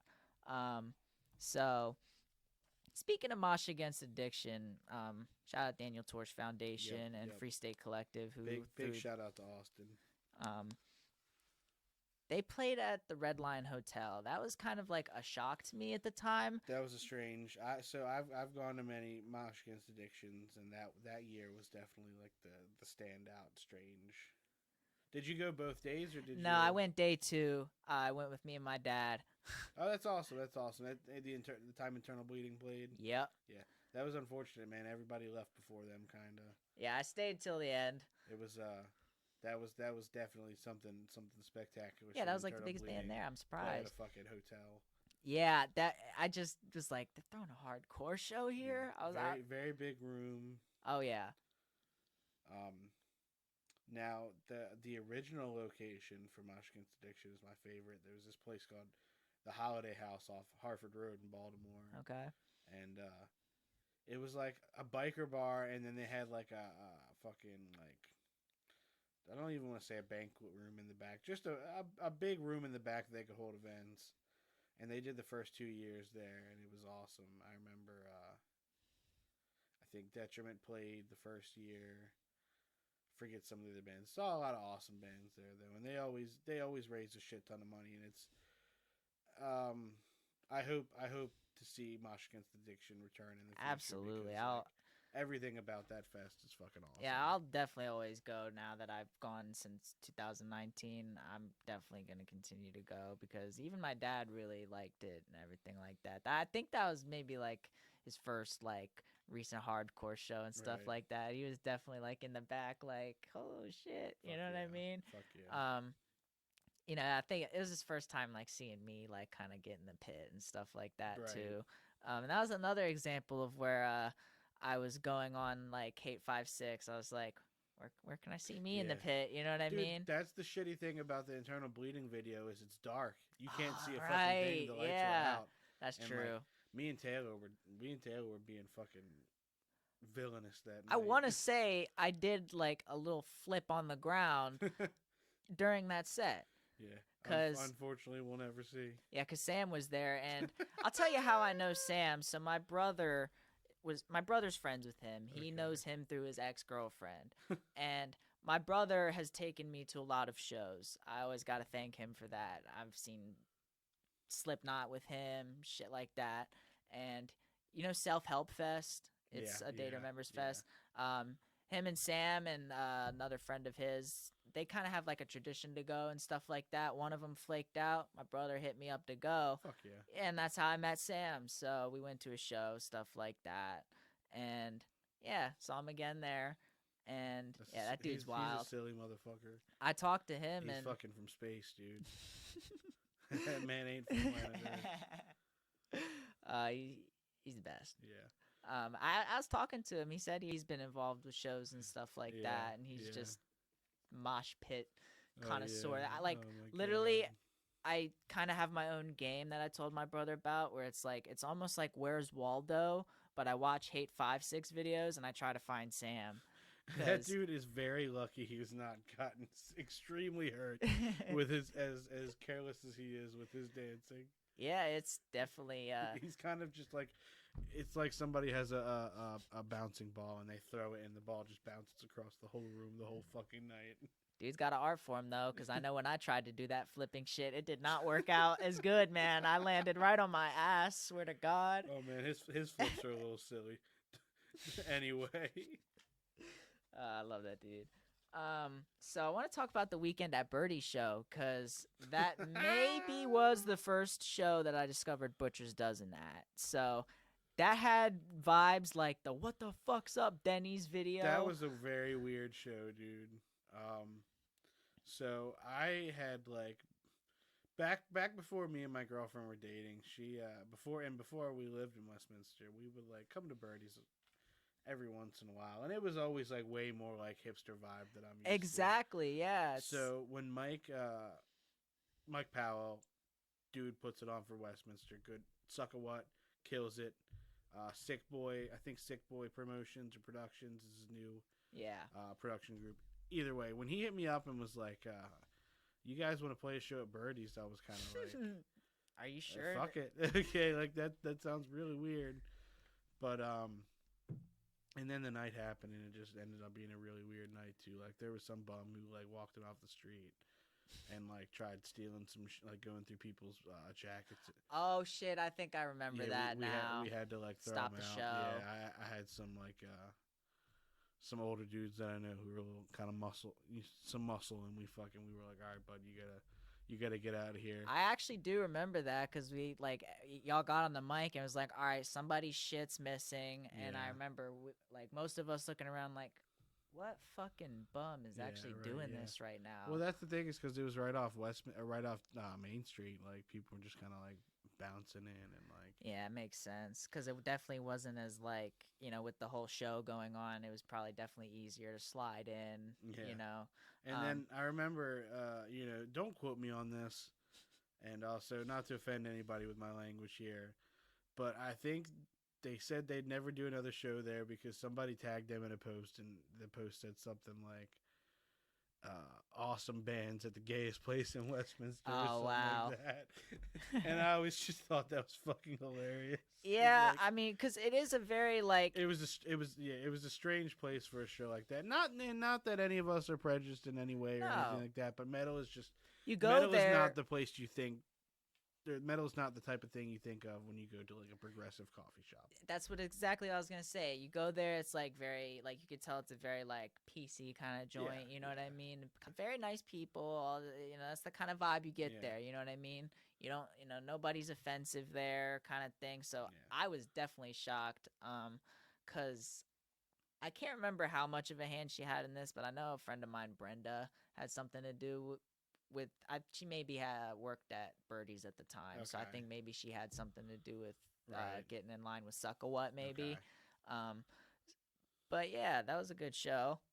Yeah, definitely an interesting night for sure, and it was fun. Like, when we play these Westminster shows, it's a lot more younger kids, and you know, people might not be throwing down real hard or stuff like that, but like Getting down as best we can. It's awesome to reach an audience of kids that I was like growing up pretty much, you know what I mean? Because I didn't grow up going to Baltimore and stuff like that. Like that was all once I was, you know, a teenager and like, you know, able to go out and do things on my own. So like anytime I can support a fucking musical thing in Carroll County, it's like, fuck yeah, I'm always Yeah, I down. kind of have a note about that. There is a lack. There's no venues in Carroll County. You know, there's really a lack of spots. I also have 420 at the headquarters, which is a local spot where it's basically a basement venue. Yeah. But they've thrown on a lot of good events and stuff like for that. That sure. 420 event was really insane. It had like 12 bands, I think. Yeah, and a lot of people. Yeah, that was probably one of the times the most people showed out there, and like, the headquarters shows were always kind of interesting because, like I touched on earlier, B12 was a party band, yeah, and that was like a sober spot. So like, Yeah, yeah. it was always kind of different when we showed up there, and like, at first it was kind of worrying, and we weren't sure how it was going to work Right. out. But like, we met some of the best people we've played music with through going there. So like, I don't know if he's still doing stuff at his house, but I would hope to see something else at the headquarters sometime. Yeah, or 'cause, even like, somewhere else with the same kind of people Yeah, running it. yeah. Yeah. Yeah, 'cause Bather came down from Ohio. Bunch of bands came down. I discovered a lot of bands that day. I bought fucking I think I tried to get every band's T-shirt. I think that's where I ended up getting the "I Am in Hell" tee. Fuck yeah, thank you. But Mike's course. also he's right now he's been booking at Cafe 611 in Frederick. Right. So Now, how long have you been performing there? We'll touch on that a little early. what at 611? Yeah. So I've played a handful of shows there throughout all the bands I've played in.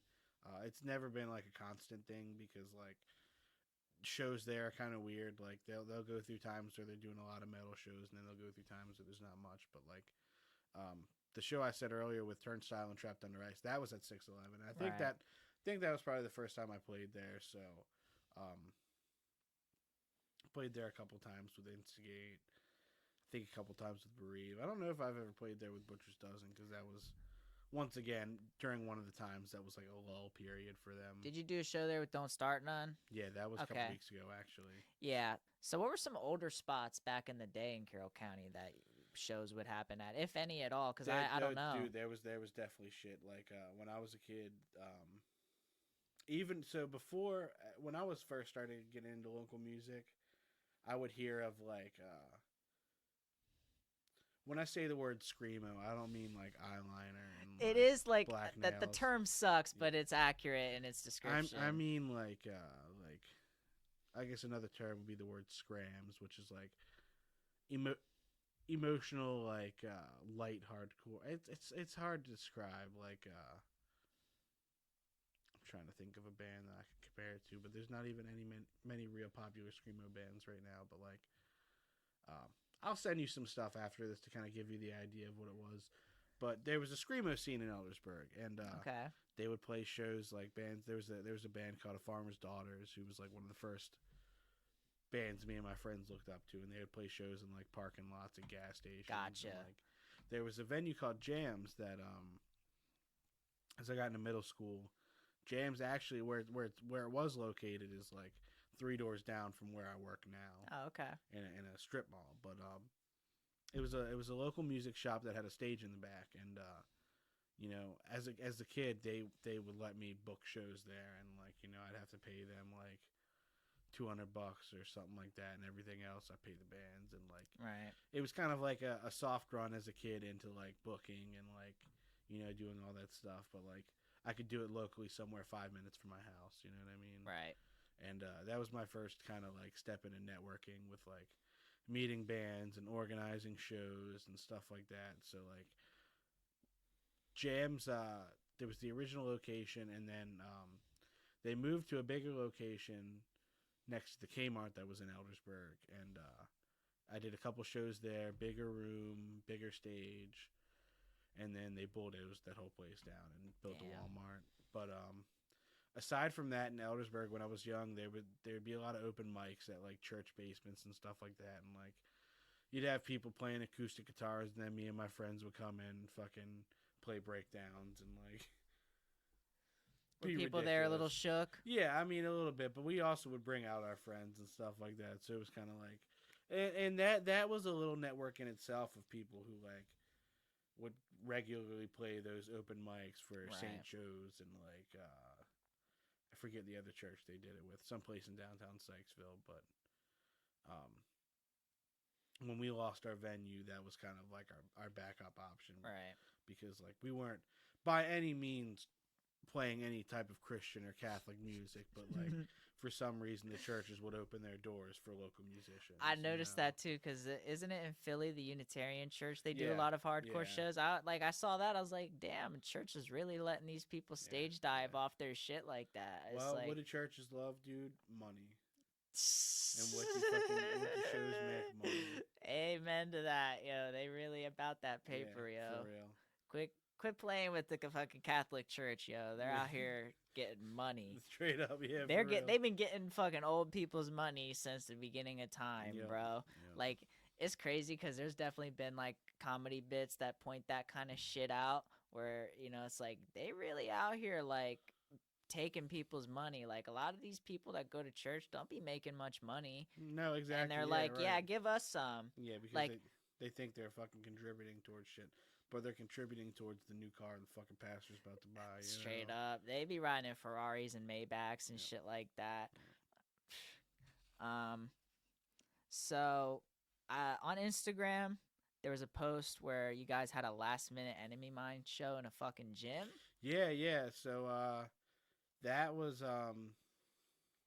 not to get too far into like politics of the scene, but we had a venue out in Towson called Raven Inn. Okay. That's where a lot of shows were happening for a while, and some shit went down. And the show was originally supposed to be at the Raven Inn, and we couldn't do it there, so we were like searching all over. My boy Taylor, that was actually, as I told you earlier, Don't Start None kind of started over like a buddy of ours wanted to front a band, so we're like, fuck it, we'll play. All right. So that was that show. So it was the Butcher's Dozen Grave Mistakes record release, and shit kind of hit the fan like right before the show was about to happen, and we needed a venue. So Abe from Detonate, had go into a CrossFit gym, and he talked to people in there to letting us have it there, and it was weird. There's a video online of Enemy Mine filmed in like VHS style, like fucking.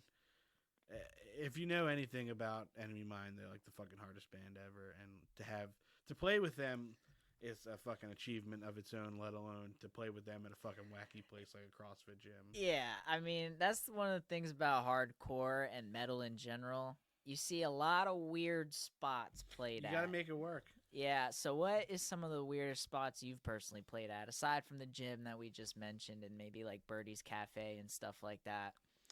So we already talked about the church basements. That was a big thing that, like, I mean, I guess it's not necessarily weird, but like in relation to the music we were playing, it was strange. Yeah. People's basements. I've played a lot of fucking weird basements of, either houses that are too nice to have a show, right, or houses that are so fucking fucked you're like, how is this place standing? A spot that I was thinking about when I was like kind of brainstorming over the notes you gave me to talk about. There was this place in Baltimore I played one time that was like some abandoned factory. It's called the Bell Foundry. Okay. And like looking back, like I don't know if like we were supposed to be in there doing that. You know what I mean? Like, yeah. I think it was just an abandoned spot. Right. I don't really remember, but seemed official when people were posting it, and then it's like, oh, we got there. You're like, is this hosted officially? Yeah, literally. There's a spot out that I played. I was filling in for a band on a weekend tour back when I was younger, and we played in North Carolina and South Carolina, and I think it was Fayetteville, North Carolina. There was this strip out in it was like the fucking like the ghetto, and it was called the Drunk Horse Pub, and right next to it was a strip club that like if you played in a band you got like free admission to the strip club. Okay. And like, but it was like this was like some busted ass town where like there was nobody there anywhere, and like you go in the strip club and it's like some fucking depressed ass girl like sitting on the side of the stage, not even dancing. It was like it was a fever dream type fucking. Let me thing. get my money back. We fucking the venue, you could smoke cigarettes inside. It was like that's usually a big sign. Yeah, I was nowadays like that shit is a big sign. It like was weird. It was the kind of establishment you're going into. Yeah. This isn't the fucking 80s. Okay, you can't Yeah. smoke anywhere Yeah, now. right. So if you can smoke in there, be aware. Yeah, exactly. Now I want to talk about. I called it your performance passport, and basically just all the kind of places you've traveled for shows. Where's the farthest you've traveled for a performance? I think Chicago. Okay. and I think maybe you also did a Milwaukee show. No, didn't end No, up doing that one. no. Okay, yeah, because there was, like I said, obviously lineups change, things Yeah, happen. So yeah. I was trying to like go through the lineups that you guys Right. did, and yeah. So Chicago, what was it like playing in Chicago versus normally playing smaller towns?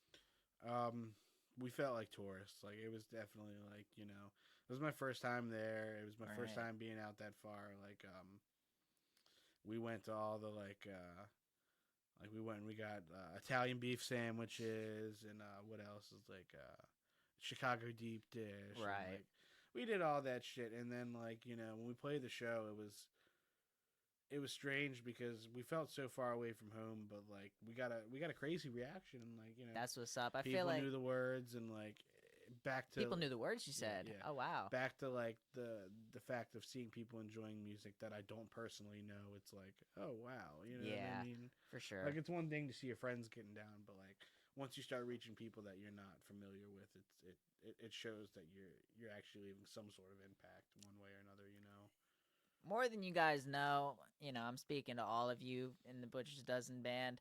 You guys have definitely done something for Maryland hardcore. I really and appreciate that. dude, absolutely. Like I said, it's like we're not even super close, so this isn't something I'm saying off of like a biased thing. But Right. like I truly think Grave Mistakes is one of the best things to come out of Maryland. Thanks, dude. You know what I mean? Because there's not a shit ton of stuff coming, especially near Carroll County. Yeah. So y'all are really putting on. Yeah. So All we ever wanted to do was, pay tribute to the shit that we came up on, and like, it's gotten to the point now where like, bands that have influenced me have like taken interest and shown respect to us, and that's all I could ever ask for. You know what I mean? absolutely, that's what this is for. It's basically there's a lot of bands and stuff like that. There's a lot of people doing talented shit out here, but because it's a small town, just like anywhere, it's harder to get the recognition and stuff like For that. sure. And I'm hoping that more people can hear about Butcher's Dozen, hear about Justifiable Homicide, and all these bands and shit that we're talking about. That's all it's about. For sure, man. Now talk about like the New York scene, because you play in Long Island a lot, right? Yeah. So, before I was in Butcher's Dozen, I got to know the dudes in the band Detriment Okay. from Long Island, and like that kind of laid roots with me, like networking and becoming friends with people from that area. So then, flash forward a couple years, Butcher's Dozen starts playing with Targeted, and like there's obviously an overlap of people that we know, and like it kind of just formed a bond that we took together really strong. And like even to this day, like I'll fucking ride for Targeted. Like I said earlier, they've only gotten better over time, but like they were the ones who brought us out to Long Island and had us play Shakers, and then eventually we went back out and played Brooklyn, and um, Amityville, a few places like that. And New York is 100% my favorite place to travel for shows, because like the history of Baltimore hardcore, there's even more with New York hardcore and Absolutely. like the roots that it's laid there. So like to be among like that area and with those people, it's like I feel like it's a perfect fit. You know what I mean? Absolutely. And not to mention the awesome fucking food. Oh yeah. Like we always fucking got food. No matter where we played, like food was always a fucking main goal to like try that areas, and like dude, some of the best food I've ever had is in Yeah, New I York. really would love to go out to New York. I went to Niagara Falls as a kid, but Right. other than that, I've never really been out to New York. It's hard to describe, because like you go places like Baltimore or like DC and stuff Mhm. like that, and you have your city life, and then you go somewhere like New York, and it's just so much. There's so much more going on. Yeah, it's almost like its own country. It's You know what I mean? straight Same up, with yeah. California Yeah. and stuff like that. I mean, because so much happens out of Hollywood and so much comes out of New York Yeah. that when you go there, it definitely feels like that.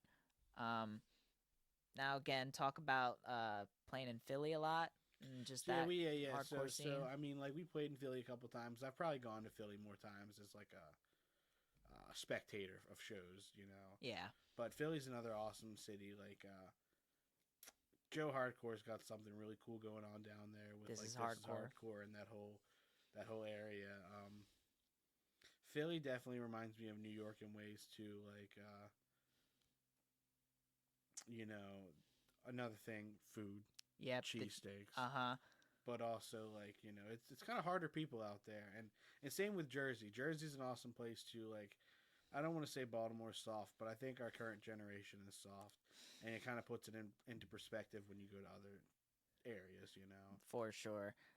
That was kind of touching on the whole, with the safety net thing. This generation is soft because, a lot of people aren't getting pressed for the shit that they're doing. Right. You know what I mean? Or they're just not experiencing enough. Exactly. You know what I mean? And people are afraid of, confrontation, and people are afraid of shit happening, but little do you know that's the shit that makes you better in Yeah, the you long gotta run. live and learn through life.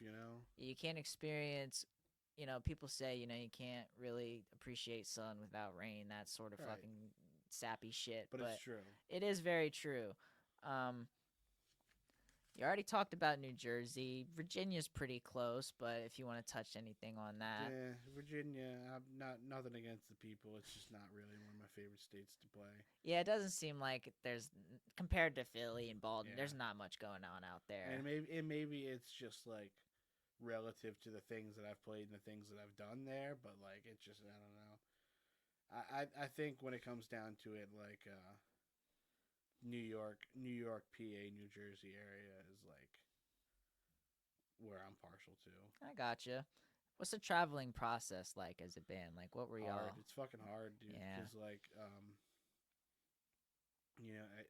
one of the big things depends on what gear you got to bring. Mm-hmm. Because you want to try to have shares with every show you're playing. That way, you have to only bring the bare minimums. Like, if say from a drummer's perspective, I'd in a perfect world, I'm only bringing my cymbals, my snare, and my pedals, because like to bring a whole drum set city to city is fucking hard. When like most of the times, if you're playing somewhere, whoever's local to that place will just bring their stuff as a backline. Right.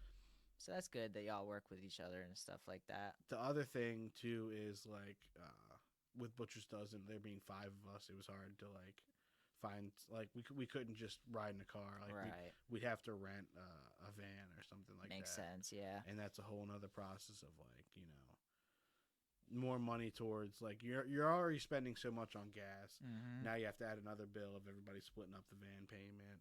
And I've seen a lot of videos about people going on tour in the van life and stuff like that. It's kind of rough. Yeah. It's like, I don't know. Some people live for that type of stuff, but me, I go crazy in a car. Right. Like, I love going places, but I hate the process of traveling to them. Yeah, you want a nice place to sleep and, Yeah, eat and stuff like that. Right. Makes sense. So, last B12 show, talked a little bit about it. Do you want to give like sort of an official statement on why B12's no longer playing? Because I know it might be some kind of obvious to the people that are closer with y'all, but there was never really like an official thing put on the social media. There might be some fans wondering, they really never know. They're just like, oh, they played their last show. Yeah. You know what I mean? So, first, as a top layer, like I said, when COVID happened and Casey moved and all that, I kind of wasn't too pressed on playing shows because like it wasn't too important to like my everyday life, and like we weren't really planning on doing much. Like, we put the album out and then the world kind of got crazy, and it was like, we're not going to put our focus on it because everybody lives so far apart from each other. It wasn't easy to get together and like do stuff. Yeah, you moved out to where I'm from, fucking Colorado. Yeah, so that happened, and on a deeper level, not to like speak too much into it, but we've always been cursed with females trying to bring us down over some bullshit. And it happened in the beginning, and like people tried to like boycott us or whatever, and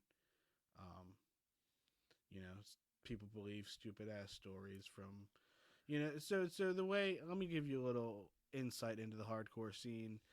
If you date in the scene, once you break up with a girl, all the dudes who want to fuck that girl are gonna believe everything that girl says, and and kind of gang up. And like, I've lost friends over like situations that I wasn't directly involved with, and like it happened. Like I said, it happened with the beginning of B12. That's why it was kind of hard for us to like kind of break our foot off in Baltimore because like certain prolific people weren't fans of us over dumb stuff, and like Wow, yeah. it kind of like it made it hard. So we had to expand and like grow as a band outside of Maryland, and like Right.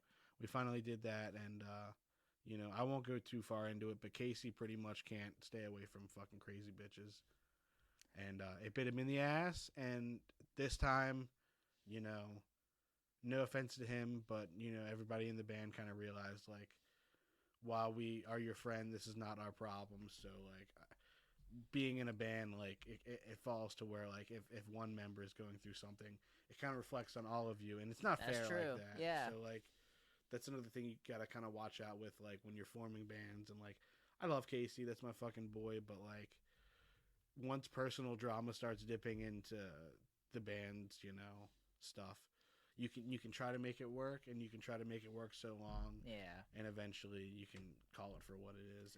And the thing is like, me and Charm, like, we had so much, while we weren't pressed to like play and do stuff, we still had things that we wanted to do, and we still had ideas. So like, when it came down to Justifiable Homicide, we kind of like took what we were working with at the end of B12 and like molded it and crafted it a little bit to fit our direction. With Justifiable Homicide, the thing is it's not too far off from what B12 was doing. Okay. But I'm doing vocals now instead of drums, so like, there's going to be an obvious little the soul of the band's going to be different, because I've always been a strong believer of the drummer having a lot of influence on the whole sound of a band. Right. And when you take the drummer away from something and put someone new in, it doesn't completely change the sound, but it gives it a different what's the word I'm looking for? It's like heartbeats, like it's a different heartbeat to the band. Do you think that goes unnoticed? The fact that drumming is very essential to tracks. Do you think people kind of overlook the drummer and for stuff sure. like that? I mean, well, the thing is like, it all kind of depends on like first thing and foremost, I think the way people perceive music depends on if they're a musician or not. Okay. Obviously a drummer or a guitarist is going to listen to a band and hear that stand out, but say you're not a musician, you're not hearing 5 different parts of a song, you're hearing a song, you know what I mean? Yeah. So I think it all really depends on like how far your toes are into music and playing different instruments and stuff like that. Yeah. So with the last B12 show, again, Lay Waste and Scrutinize played their first shows, right? Yeah. Was that kind of like, was it coincidental or intentional that the last B12 show was lined up with their first shows? I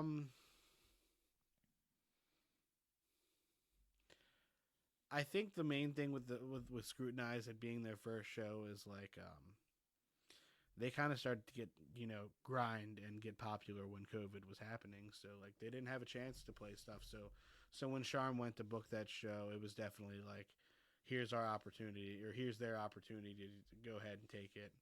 Now with Lay Waste, that actually is, half of that band is from my band before, Bereave. Okay. Their bass player Jake did bass and vocals in Bereave, and their guitarist Dan did guitar in Bereave. Nice. So that was that whole show was kind of a culmination of like everybody in that circle's either new or old stuff. Right. To me, it just almost felt like sort of like an induction. Like, all right, this is B12's out of the scene. We're going to push y'all these two new bands. That's how I kind of took it. And I noticed like a lot of times bands will play final shows with bands' first shows. And I just didn't know if it was kind of meant to be an induction or not. I mean, I think like if you think about it, in the long run it was. But I don't think it was thought of that way. You know what I mean? I think it just kind of happened by circumstance. Gotcha. So now we're kind of going to bust away from Butcher's Dozen and briefly talk about your other bands. So you already said your intentions for Justifiable Homicide, your new band. It's basically to take off of Butcher's Dozen and continue that. Yep. And that was sort of the same thing with Don't Start None. Yeah, so Don't Start None is more of like you know, with Butchers does it in Justifiable Homicide. Sharm's always been pushing himself as a musician and like, you know, trying to grow and play more things more technical. Don't Start None was us kind of stepping away from that and playing like stripped down, you know, bare bones, straight up hardcore. Not trying to push any boundaries with our technical abilities or anything like that. Just playing straight up, you know, here's a fucking hardcore song, we're gonna punch you in the face, and then that's it, you know. Yeah, I noticed that when I listened to the demo on Bandcamp. I was like very short to the point. Y'all wanted to do your thing, you did your thing. I got new demos I'll send you after this too. Cool, no shit. All right. We Justifiable Homicide has kind of had a roadblock with trying to get the members together and stuff like that. But while that's been happening, Don't Start None has been grinding and fucking writing. So yeah, that's something I have on here. Is there more to expect now from people that are listening to Don't Start None now that B12 has kind of done their thing? We definitely have more time for it now. And it never was supposed to be like that, you know? Yeah, well, it happens. We really wanted to be a side project for fun, but at the point we're at right now, people are digging it, and like, you know, we're practicing more, we're writing more, and we're playing more. So like, I think it's obvious that it would be stupid to sit out and not do anything. You know yeah, it's like you said about the local shows where you see a lot of the younger kids. Let me tell you, man, people out here, they want local hardcore and shit like that. So when y'all are putting that shit out, like, best believe, you know, the fans are eating that shit up. The people that are listening to the shit out here, you know, and I try to put people on and stuff like that. It's all the local stuff. Fuck yeah. Because once I really got into it, it was something that I knew. It's like, gotta be a part of this. You know what I mean? Right. Because it gives you something to do at the end of the day, and it really does. You network, like you said. I have met a lot of people. Yeah. For sure, yeah. I've met so many friends through this. Like, it's a way to bring you with people that, you know, you'd never think about twice, or like, you know, you'll have a friend from fucking 5 states away that could be a fucking best friend, you know what I mean? And the fact that you know my other half brother, you know what I mean? Yeah, well, like, that's just, I'll say that's probably Carroll County being a small fucking place too. True, you know what I mean? True, but just the fact that we still managed to get in touch all them years later. Yeah, for sure, that's the thing. That's what blew my mind, because like I said, like, you meet people you would never expect to, and I never thought I would fucking be doing a podcast with Richie's little brother. You know? Absolutely. So y'all did a Halloween show. Don't Start None did a Halloween show at the headquarters. One of our only shows. I think it was our second show. It's funny. So for Barncore this year, my buddy hit me up and was like, "Do you have any like live videos so I can throw together a promo video?" And I was like, "Fuck, man. All we got is us in costumes playing Mike's basement." You want to talk about the costumes y'all are in real quick? So Taylor, first of all, front man. I don't know. He just wanted to be. I guess we'll say the word is urban. Okay, yeah. He wore a do-rag and like some chains and stuff like that. That was kind of a cop-out. My man couldn't commit to a costume. Although Delp, on the other hand, our bass player, he had the Mankind mask with the sock, and the button-down shirt. Mankind, you know, dude love Cactus Jack for all my wrestling people, and then an even deeper cut. Sharm was Carlito. If you remember Carlito, he eats apples and spits in the face of people who don't want to be cool. And then I was the king of Westminster himself, Richard Healy, Rick to life. Just kidding. Fuck Rick to life. If you hear this, I want you to come find me, motherfucker.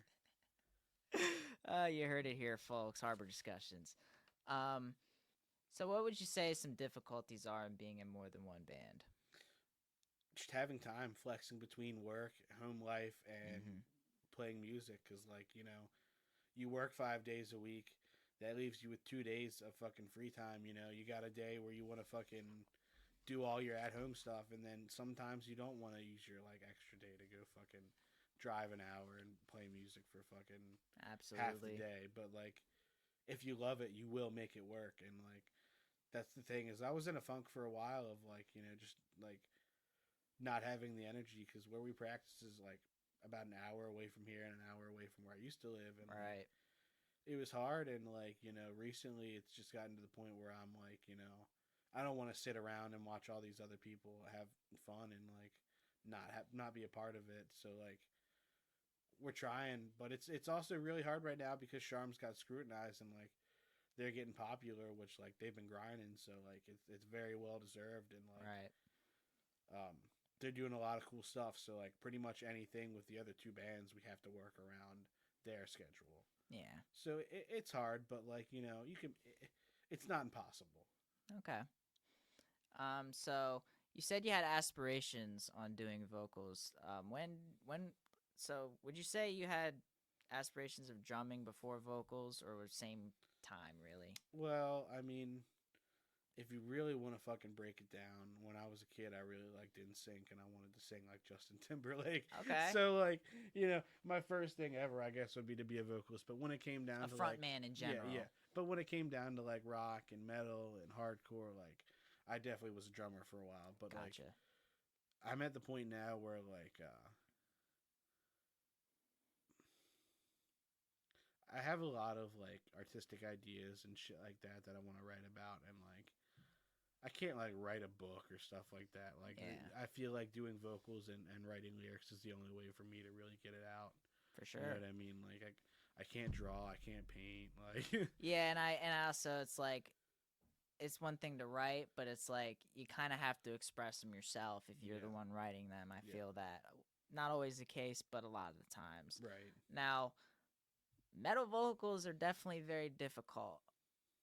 Average person, right, could sing half decent most of the time. Yeah. But if you're trying to do like proper gutturals, stuff like that, proper it's not screaming, easy, dude. so talk about the difficulties in doing proper vocals. So I don't know how to do proper vocals. I'm really just fucking winging it. But Okay. like, it's you think it's easy until you do it. Like the first couple practices I had with Justifiable Homicide, I would get cramps so hard in my fucking sides that it would be like I'd be in pain while trying to do vocals. But like you work certain muscles that you're not used to doing, and like, and then after you know you have fucking pounding headaches when you fucking drive home, and like it's not as easy as it seems. Not but at like, all. But I'm still new to it, so I'm working my way through and trying to figure out like what to do, kind of.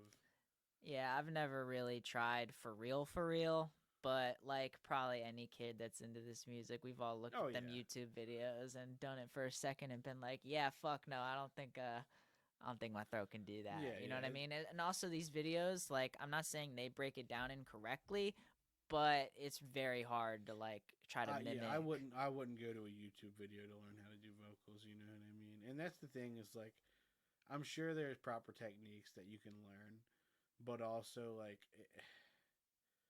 it's hard to like hear people describe how to do that type of shit and work your body, you know what I mean? It's kind of something you just got to feel out and like adapt to yourself, you know? Yeah, for sure. And it's like, so when you said it's kind of like, you know, you're doing it kind of, I guess, free form, you know what I mean? You're just kind of going for it. Now, do you mean like you're doing like the screams and stuff like that, or are you more so doing kind of like a body count style kind of thing where it's... So with Justifiable Homicide, it's half and half. Okay. Like, you know, I got some parts because like it's another thing is like it's really hard to like breathe and do vocals. Absolutely. So I can't be like continuously doing like some like brutal shit. Yeah. I gotta like cut it up and like do like hardcore yelly vocals like in time to like catch my breath, and like so I'm trying to write to where I don't like exhaust myself. You know what I mean? Yeah. Now, you've done previous vocal work, like you filled in for Casey at shows and stuff like that for the last show, right? Every band I've been in, when we record, I do backing vocals, which like I'll do like either highs or lows in the back, like layered with our vocalist. Yeah, you can hear the layers and stuff like that. I did a lot of it on Grave Mistakes. I was gonna say, yeah, you can definitely hear it on that album. A lot of like Casey will say a line and I'll repeat the line, you know, stuff like that. Have you had to make any like lifestyle accommodations to help with you doing vocals and stuff like that? Not really. I gotcha. I mean, maybe there's stuff I should do, but I haven't figured it out. Yeah, yeah. Drink some tea or some shit. Yeah. I gotcha. Just you know. I definitely like when I did the weekend with Butcher's Dozen. Like, I blew my throat out so bad by our last show. I was like squeaking. Yeah. You know. So I'm sure when I have to do it more often, I'm gonna have to figure out ways to get over that type of stuff. You know. Yeah. You'll get it. And so you were Justifiable Homicide was planned for a show, but you had to push it back, right? Yeah. And you have an upcoming debut show in June. Yep. So the show that Don't Start None played at Cafe 611 was originally supposed to be Justifiable Homicide, but our drummer had some stuff come up. He like drift car races, and Okay, that's cool. he had a meet that he forgot about, and like, I gotcha. at the same time, I don't think we're necessarily 100% ready because like we still have to get, like I said, last weekend was our first practice with both guitarists, so like Yeah. it's been a rocky road, but we're trying at it, and like that's the cool thing about Don't Start None is like, you know, if I'm offered a show for Justifiable Homicide and we can't do it, I can be like, well, you know, I got a band that's ready for it. Right. But the show that we got coming up in June is going to be awesome because, like I said earlier, Butcher's Dozen played a lot of shows with Sworn Enemy. They're one of my favorite like New York hardcore bands. Shout out to the Instant Death Squad. They're just always a fucking awesome band to see live, and to like I've grown to know some of the dudes, and so when I got the offer for that show, I was like, all right, whatever, we have to make this happen. Like there's no excuses. And where's the show going to be at again? Shamrock Inn off Hartford Road in Baltimore. Is it an all ages show? Hold on.